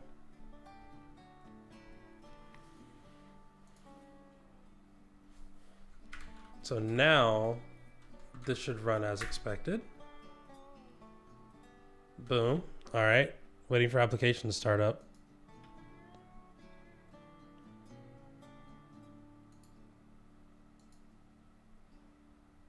What part of the application are we still waiting on? This shouldn't be am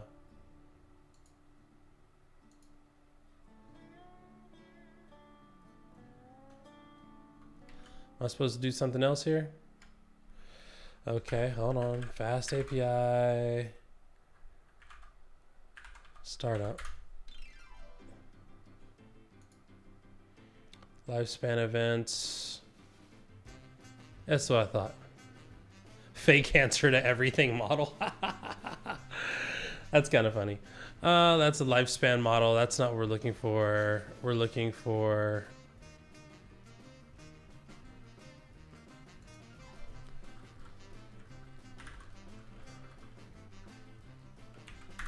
on event.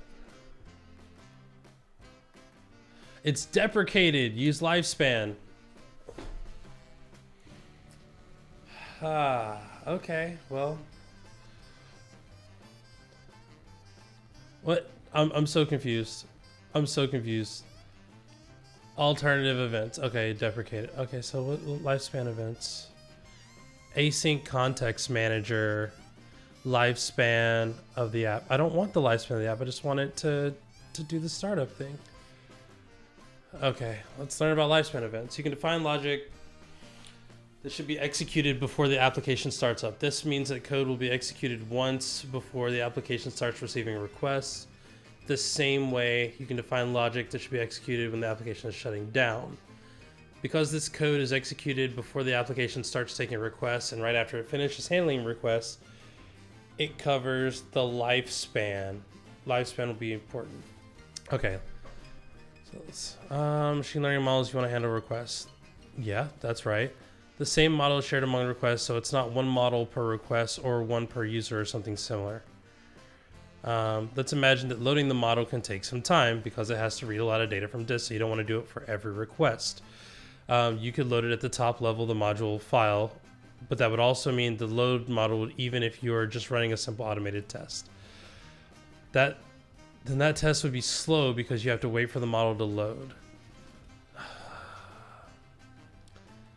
So now we're getting into the world of context managers.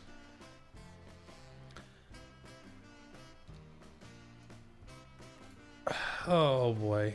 Okay. Okay. I'm following, I guess. Do I need to pip install context library? Is that a thing? Context library? Context lib is in standard, so cool. From context lib, import async.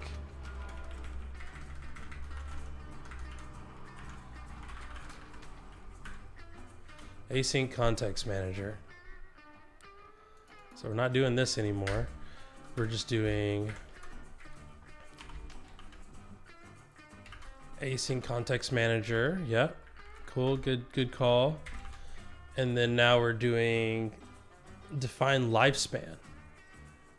Does it have to be lifespan though?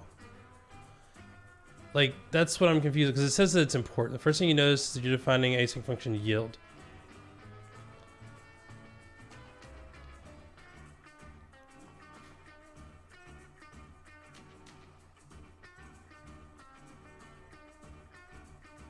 The lifespan parameter of the fast API. Okay, so as long as you're calling it a fast API lifespan, then you're like good. But we could technically call this anything. We could call this like, we'll call it lifespan because they call it lifespan, but I don't like that we're calling it lifespan. Context manager. Yep, cool. Sweet. If that, and then we need to do yield. We don't need to do anything on the close there. So then now when we run app. Wait, when do we run app? So you do this before you load the app. So this goes further down.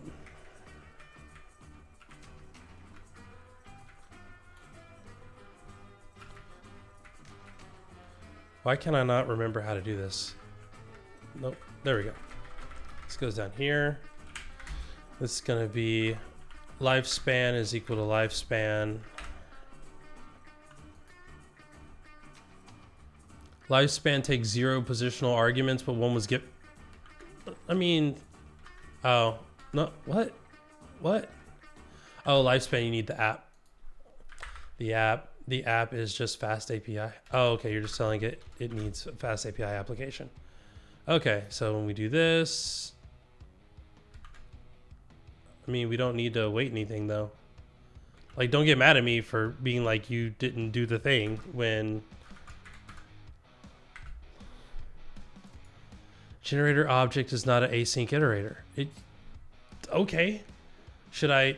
Oh, I need to do async lifespan to get that to work.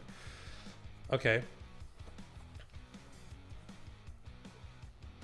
Application startup complete. Sweet.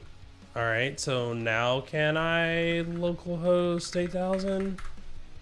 Okay, now we can local. See, this is why I'm so confused. When I'm running it locally, it looks chef's kiss. When I run it inside that container, it gets all blocky and ugly.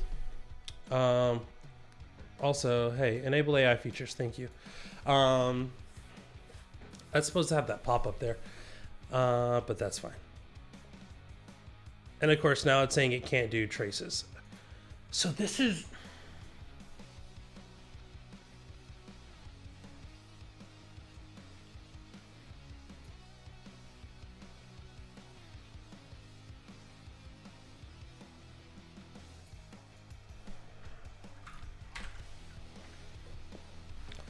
So yeah, if on c get environment, we're gonna call this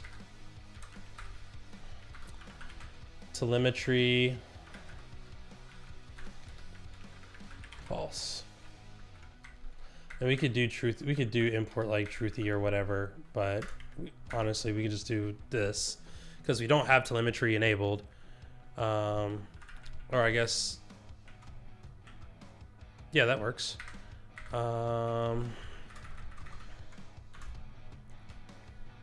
Yeah, then we can just do that. So now when it loads, we're not actually sending things to opentelemetry. So streaming with consistency.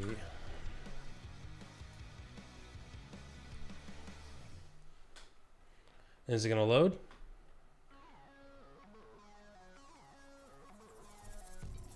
Okay, so there's we couldn't find any documents on that. Hey.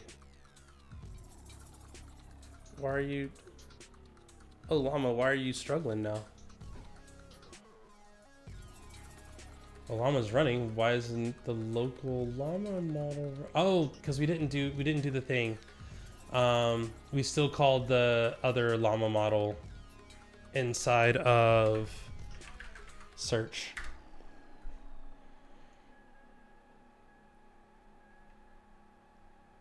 No, we didn't. Here. So I think what we need to do, we need to do in this test. But then we can't change. This is fine. We can do this. We can say scrap that. Yeah, because we're checking this. Boom, like that.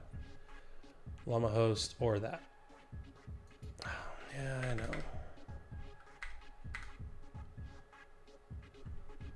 Okay, rerun it. It's complete. I found nothing. It's loading those embeddings, which is cool. And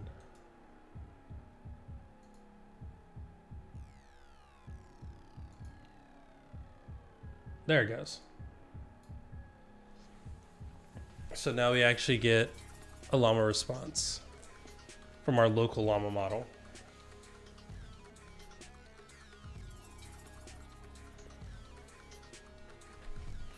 Again, I get really upset because it's not supposed to give me responses. And this is one of the reasons why I wanted to see how LangChain interacts with, maybe since it's all within,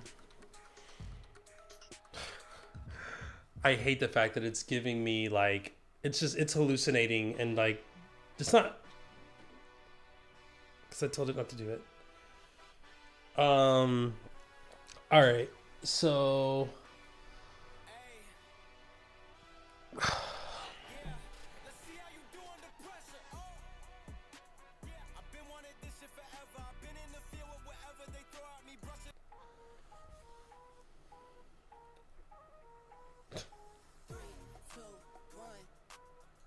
I need no words, please. Okay, or at least quiet words. I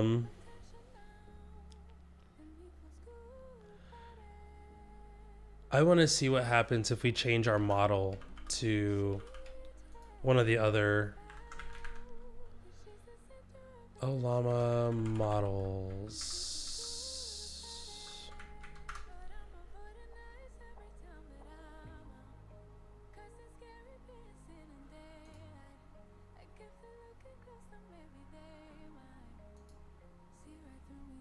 Because Llama 3 is the most, I love how that's what they call it.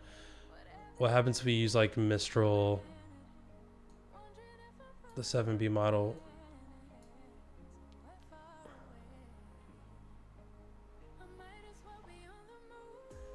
Seems like the second most popular.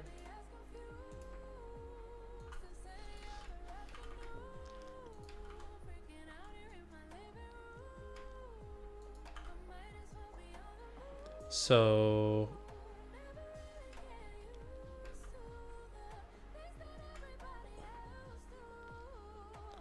gonna move this over here again. We're gonna load our environment variable and we're gonna create one that's called model name. There we go. Model name by default was Llama 3. Let's change that to Mistral. And then now when we go here, model here is going to be os.get environment, or we could put this at the top. Like, let's just put this at the top because it doesn't make sense to do this like 17,000 times. We can just say model name is equal to get model name, default to Llama 3. That's fine. Instead of, we can call this Ollama host. Ollama host. Otherwise it's that. We'll call this Ollama. That way we're creating distinction between that. And then this is going to be if f string, make this model name dot latest is not in. Downloading model name, pull model name. It just needs to be Ollama. Okay, so now we're able to tell it the specific model that we want, and then we're able to get it to do that, and then also inside of our model here we can do just model name.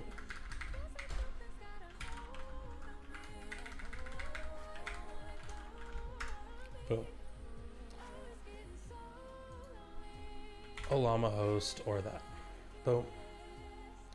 Cannot access local variable Ollama where it is associated with a value.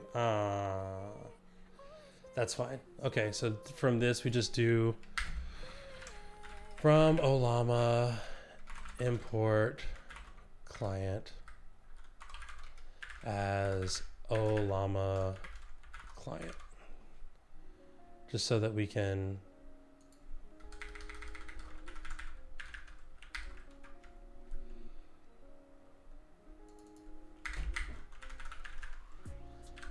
there we go. Mostly so that we can just see that as it's changed. So now the application is going to start up. We should have got a message. I guess because we did info. I don't know.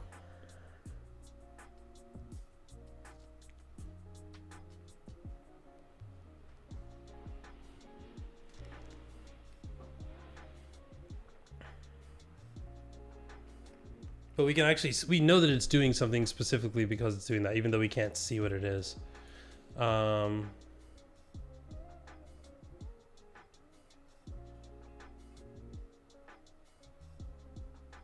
That's frustrating that we can't. So I need to update that so that, let's see what happens if we do fast API. Oops, nope, go back. Bring my music back. Darn you.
Sorry. Okay, there we go.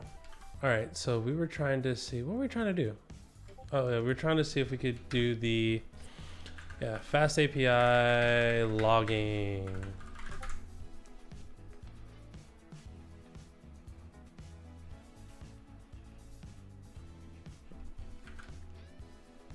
Logging.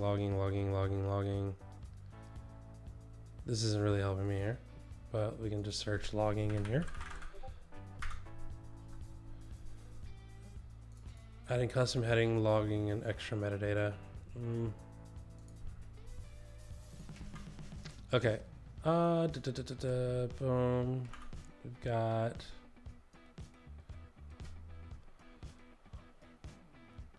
Okay, application startup is complete, so let's see if it works.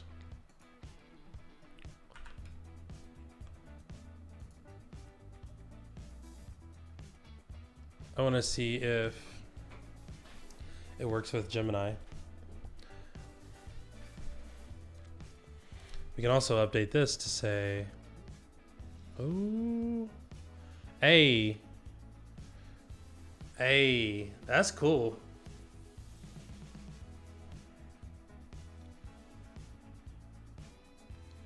It doesn't look like it actually changed its mind. It's still hallucinating, which is fine, but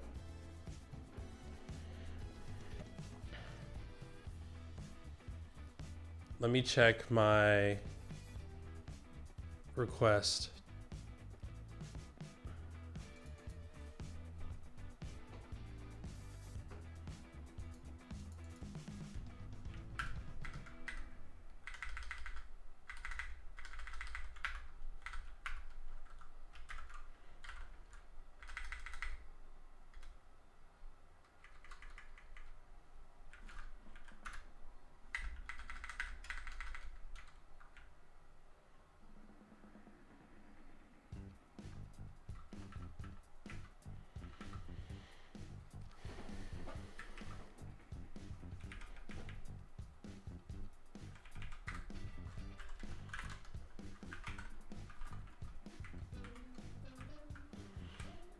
Yeah, so here's the problem that we're running into is that we can't get it to recognize there are no quotes. We could probably come up here and do something like quotes dash like this.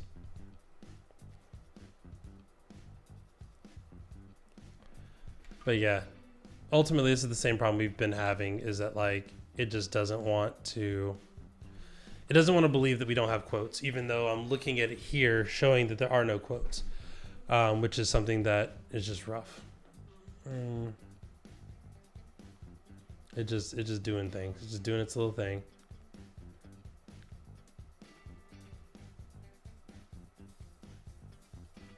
Kathy and her book content rules. Jay Bear. Yeah.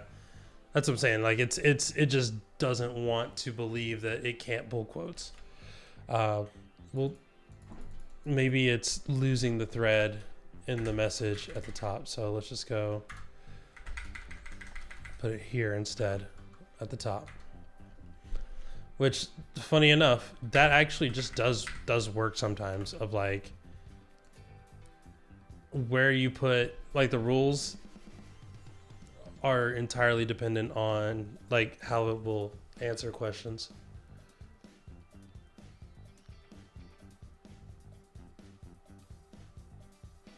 Oh, I saw some words popping up on the side. It seems that no specific quotes have been provided to address your question. However, I can share some insight from Kathy and Jay that may help in your endeavor. Okay, again, don't do that.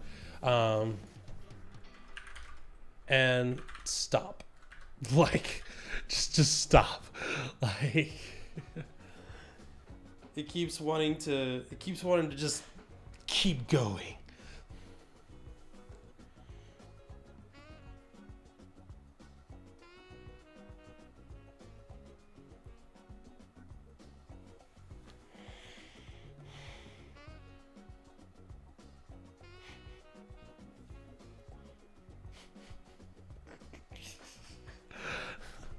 Why did it work and then it didn't work?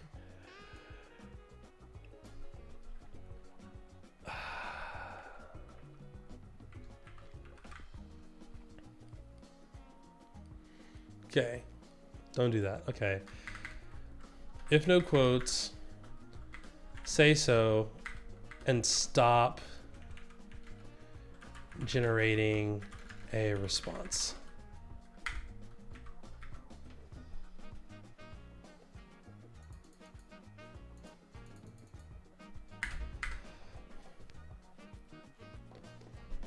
Maybe we could do pull only.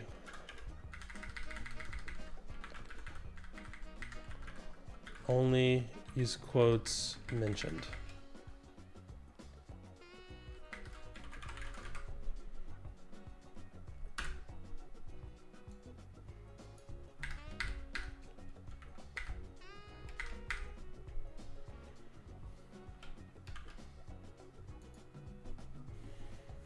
Okay, again, at some point, I need to get to the actual, like, let's make some tests.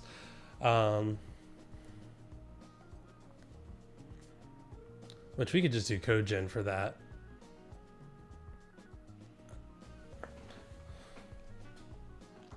Nope, you're still doing too much. You're still doing too much.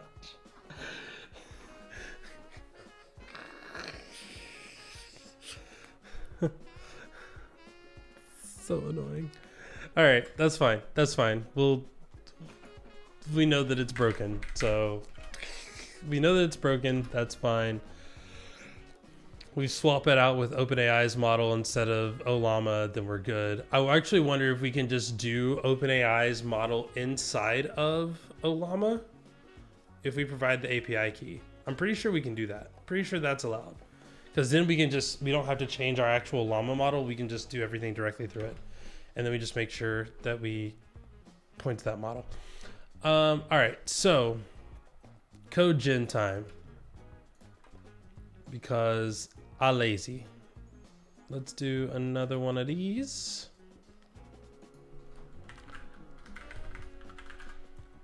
Playwright code gen. Yep. Okay. Nope. on the side. Come on, on the side, on the side. Boom, right there.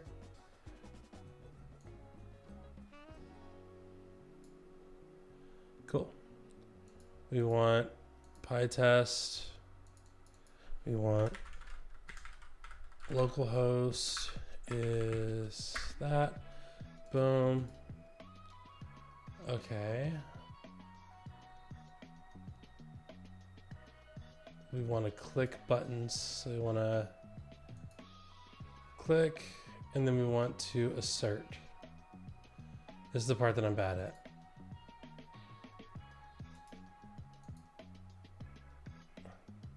Pick locator, assert visibility, assert text, assert value.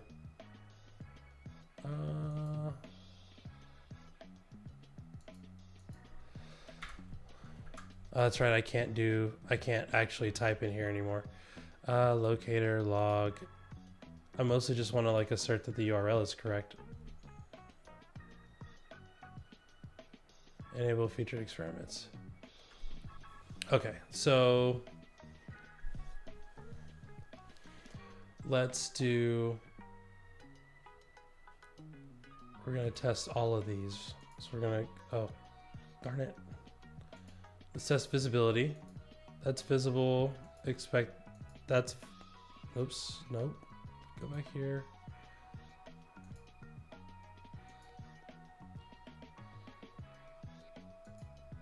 Ooh, that's good. That's good because then we can check to see if it's good twice. Then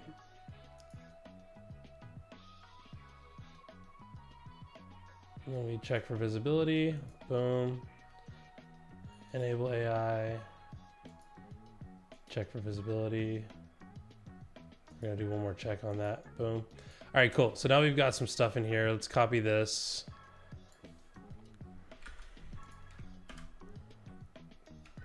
All right, so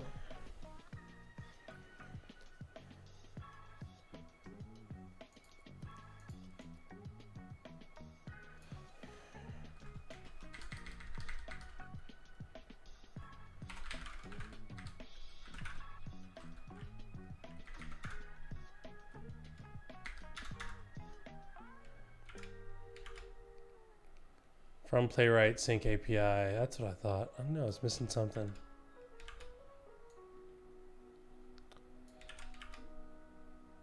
Okay, I was gonna say, make sure I did the right thing here. Import PyTest. I know PyTest wasn't called, but now we can do page go to. All right, we're gonna go to that port.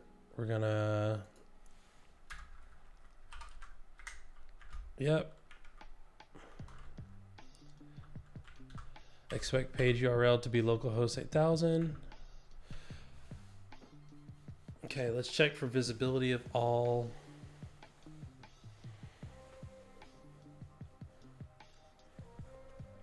So we can do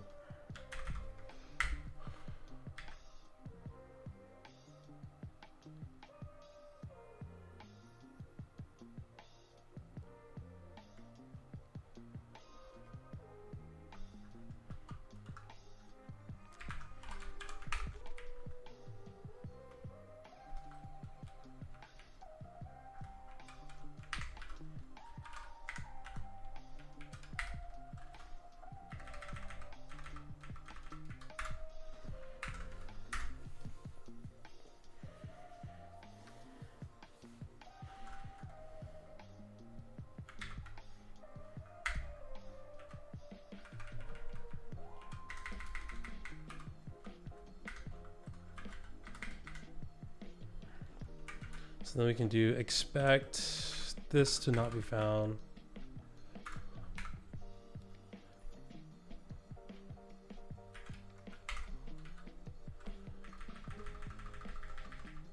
To have text.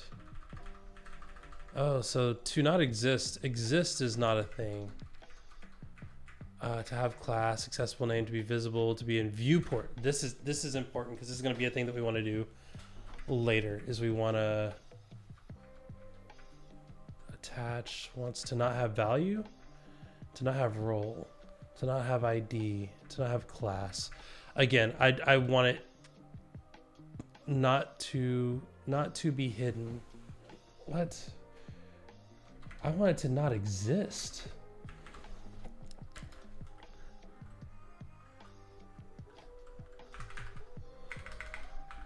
By test, playwright, test, existence.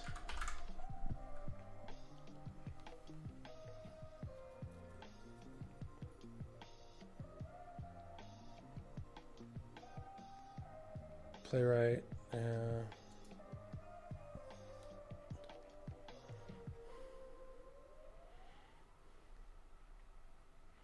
yeah, run a specific browser. Custom viewport size. The thing that we want to do is we have a fixture where we change the viewport size.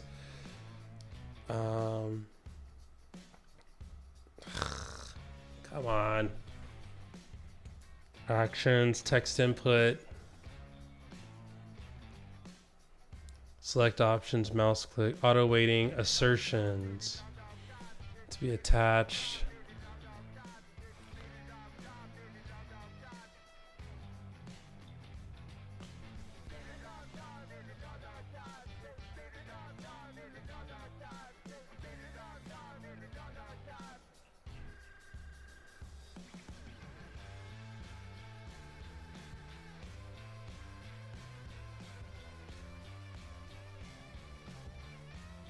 Yeah, expect page to have URL. I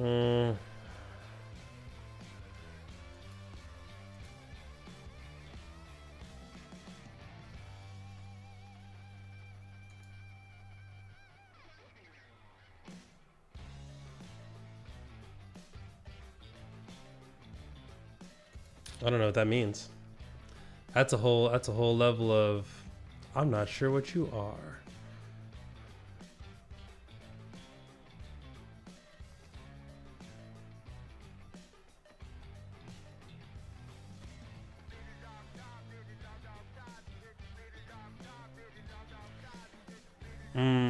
To be focused, to be hidden.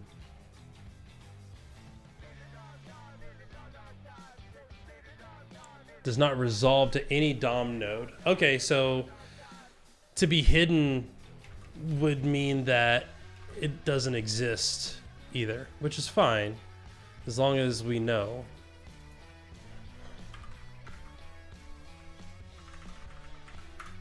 Yeah.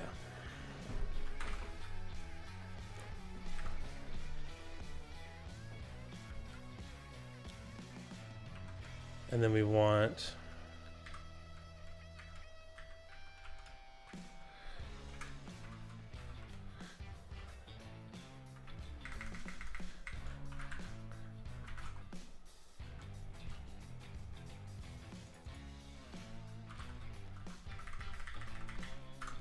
to be visible.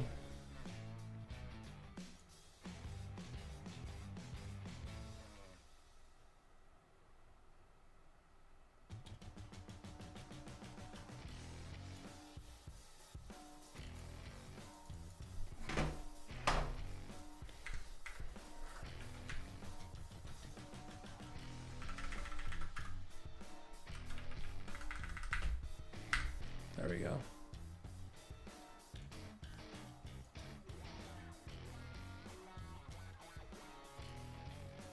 So this is before we click anything we want to be hidden.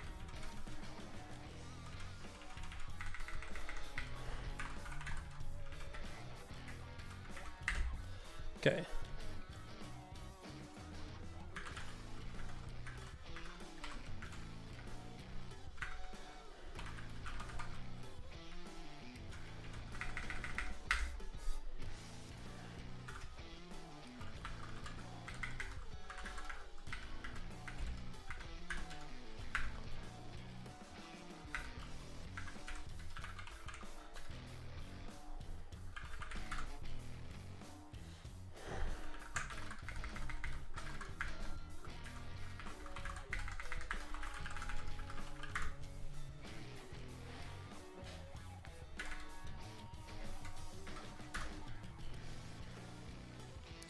Okay, fixture page to not be found.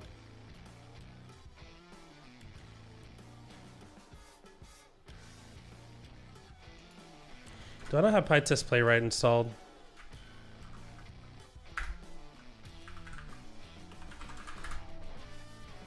Showed it. There we go. Boom. Tested. So like all of these are good. Now let's just make sure that we broke it. We can break it.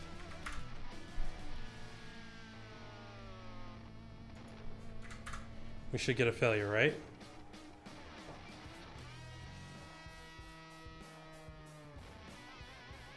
Hey, there we go. Waiting for get by role link disable AI. Nice, nice, nice, nice, nice, nice, nice, nice, nice, nice, nice, nice, nice, nice, nice.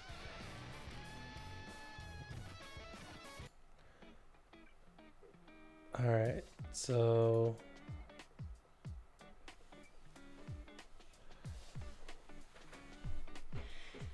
now that we've got that, oh, we need to go back and fix this. So this is telling us that no AI is enabled, right? So then now we need to go and do the next level of this. Let's go grab this, copy that, paste that. AI enabled. So now when we do AI is enabled, we should be able to see all of our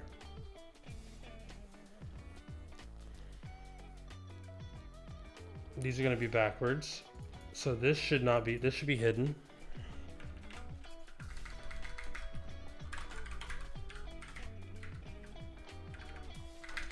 Disable AI should be visible. I love how there's to not be visible and there's also to be hidden, which I think go to the same thing. Search should be there, and then AI search should be there. So now we're saying that we expect all of these things to be there.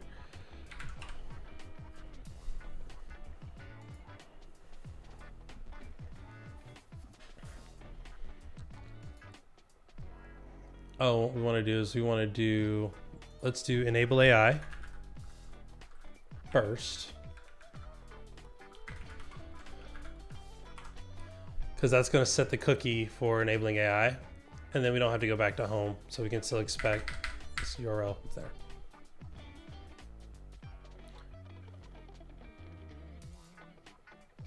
We should also go, we're going to run this test again.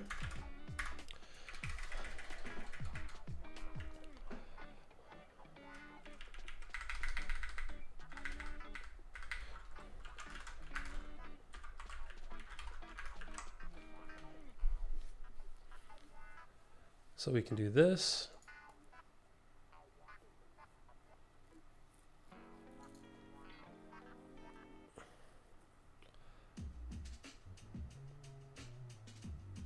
And then from here we can do disable AI.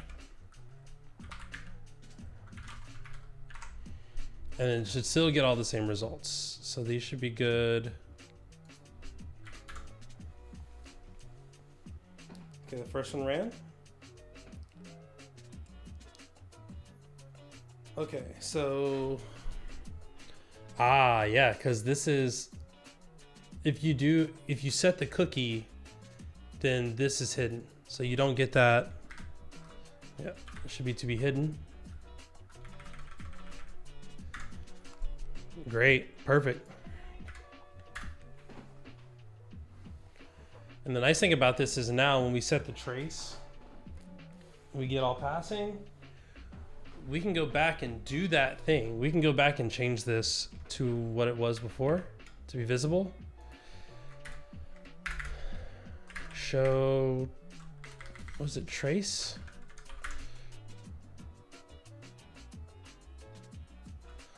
Oh, that's just running Python debugger. That's not what I wanted. That's not what I wanted.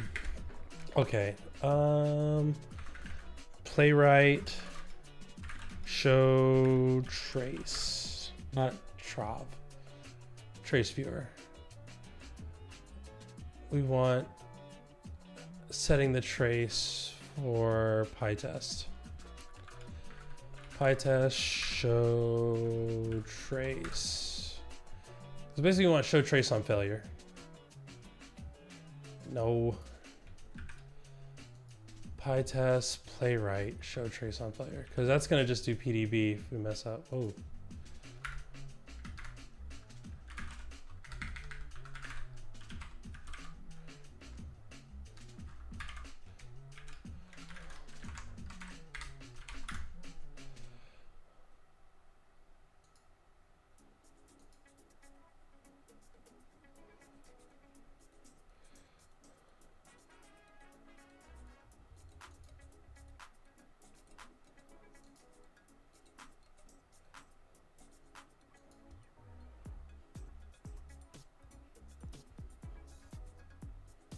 There's like trace on. There's like a value here. I'm trying to remember what it is.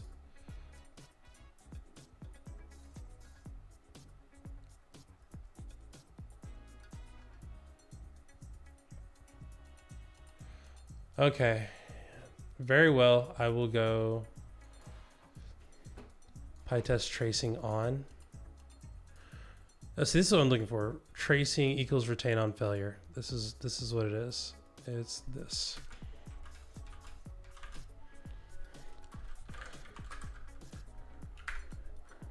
Retain on failure. So what should happen is we should get that one failure and we should get a trace for it. Boom. Okay. Now, where's our traces? There should be a trace file.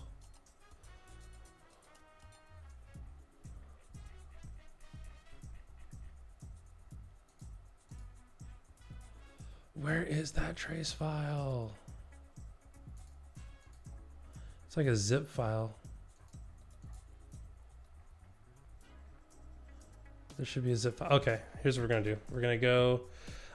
We have solved this problem before in a previous life. And now we're gonna go back to that previous life and try to solve it again and see if we can find it. Azure samples. We're gonna go Django land, Django. Hey, look at these. Postgres, ACA. These are all fine. We want source, tests, smoke test. Hey, that's, I love it. I love it. I love adding the README to this. Who did that? Who is smart enough to do this? Who do I run the blame on? Is it Pamela? I bet it's Pamela. I did that? Ain't no way. Ain't no way I did that. Come on now. I don't believe you. I probably ran the PR, but I didn't add that. Oh yeah, okay. Well, I guess it was done before I left. Interesting. Init, nope. Comp test. Live server URL. Get option live server URL. That's not it.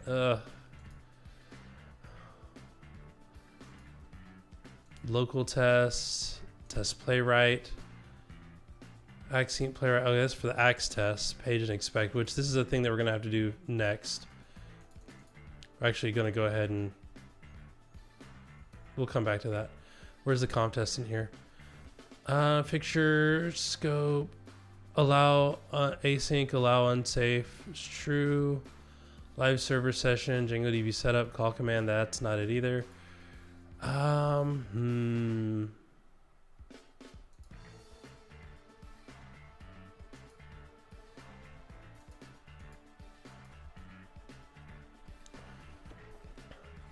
Running tests, install Chromium with test, right? Okay. PyTest, playwright, show trace on failure. Like, where are the traces though? When tracing with the screenshot options turned on,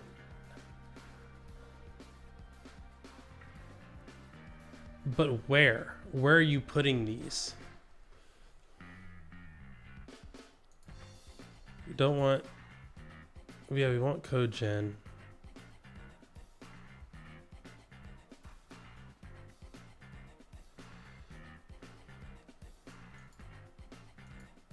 Record video. That's fun. Opening a trace. Recording a trace, opening a trace. Show trace. But then you need the trace file. Like, here. Okay. Test results directory. That's what I look for. This will record and trace and place in the test results directory. I don't see a trace test results directory though. Oh, and of course now it's there.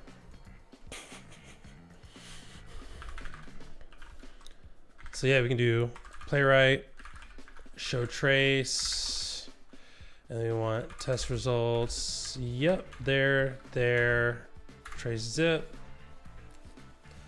We get that, and we see what the actual issue is. We see where the issue is. So we see it actually running through everything. It did everything, it did everything, it did everything. Boom, error, location error, get by role link, name, let's do it to be visible. It is not visible. So we can go back and see that it did everything else, but exactly where it failed. And that's what we want to talk about in the slides. So what I'm going to do is I'm going to open up Arc over here. I'm not showing my slides because I don't want y'all to see my slides yet. That would be rude. Let's go over here. There you go. I'm going to open this up over here. Boom. No, don't look at my slides. No.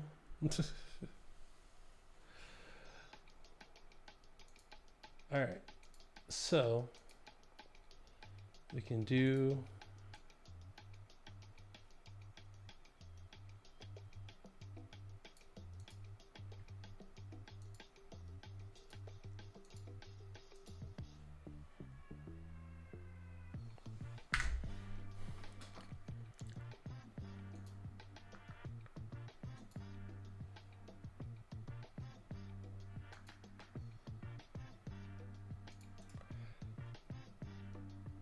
okay, so we're gonna duplicate. I want to make sure I'm documenting this.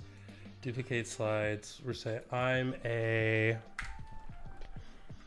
UX UI developer.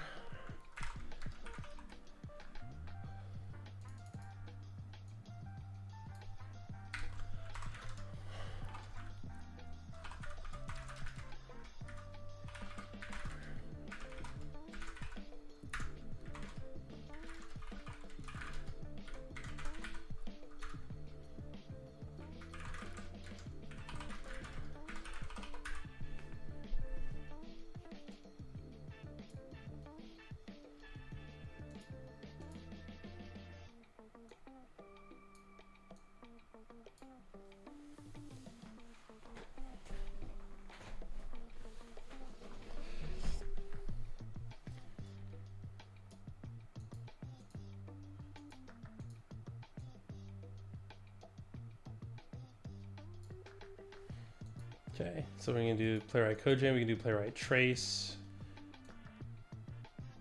and then we can do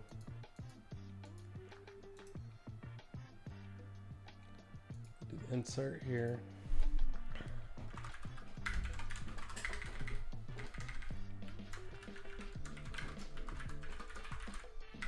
JavaScript injection.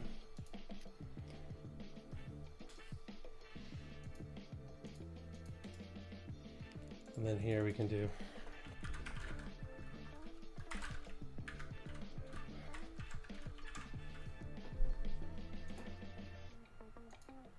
I love it. Beautiful, beautiful.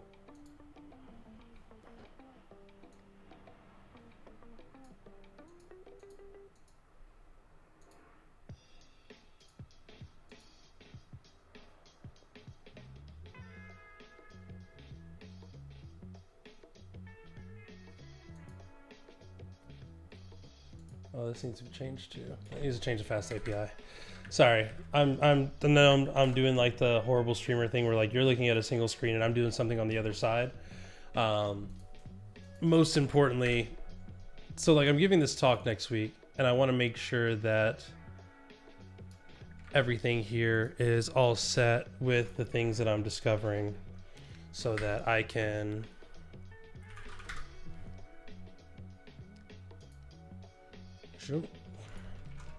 that way I'm not causing confusion down the road.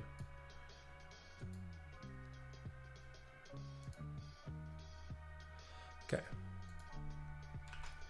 All right. So we've generated a few tests.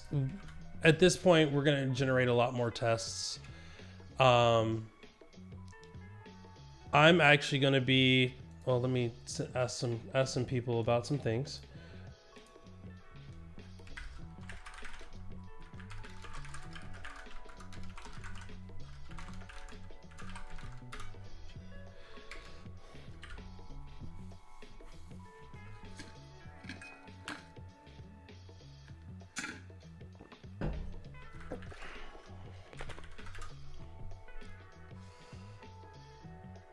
Okay, I'm gonna head out though. This has been great. Y'all been awesome. Thank you for hanging out with me. We did a lot. We made a lot happen. It's been 2.5 hours. You're all amazing. Love your faces. Bye.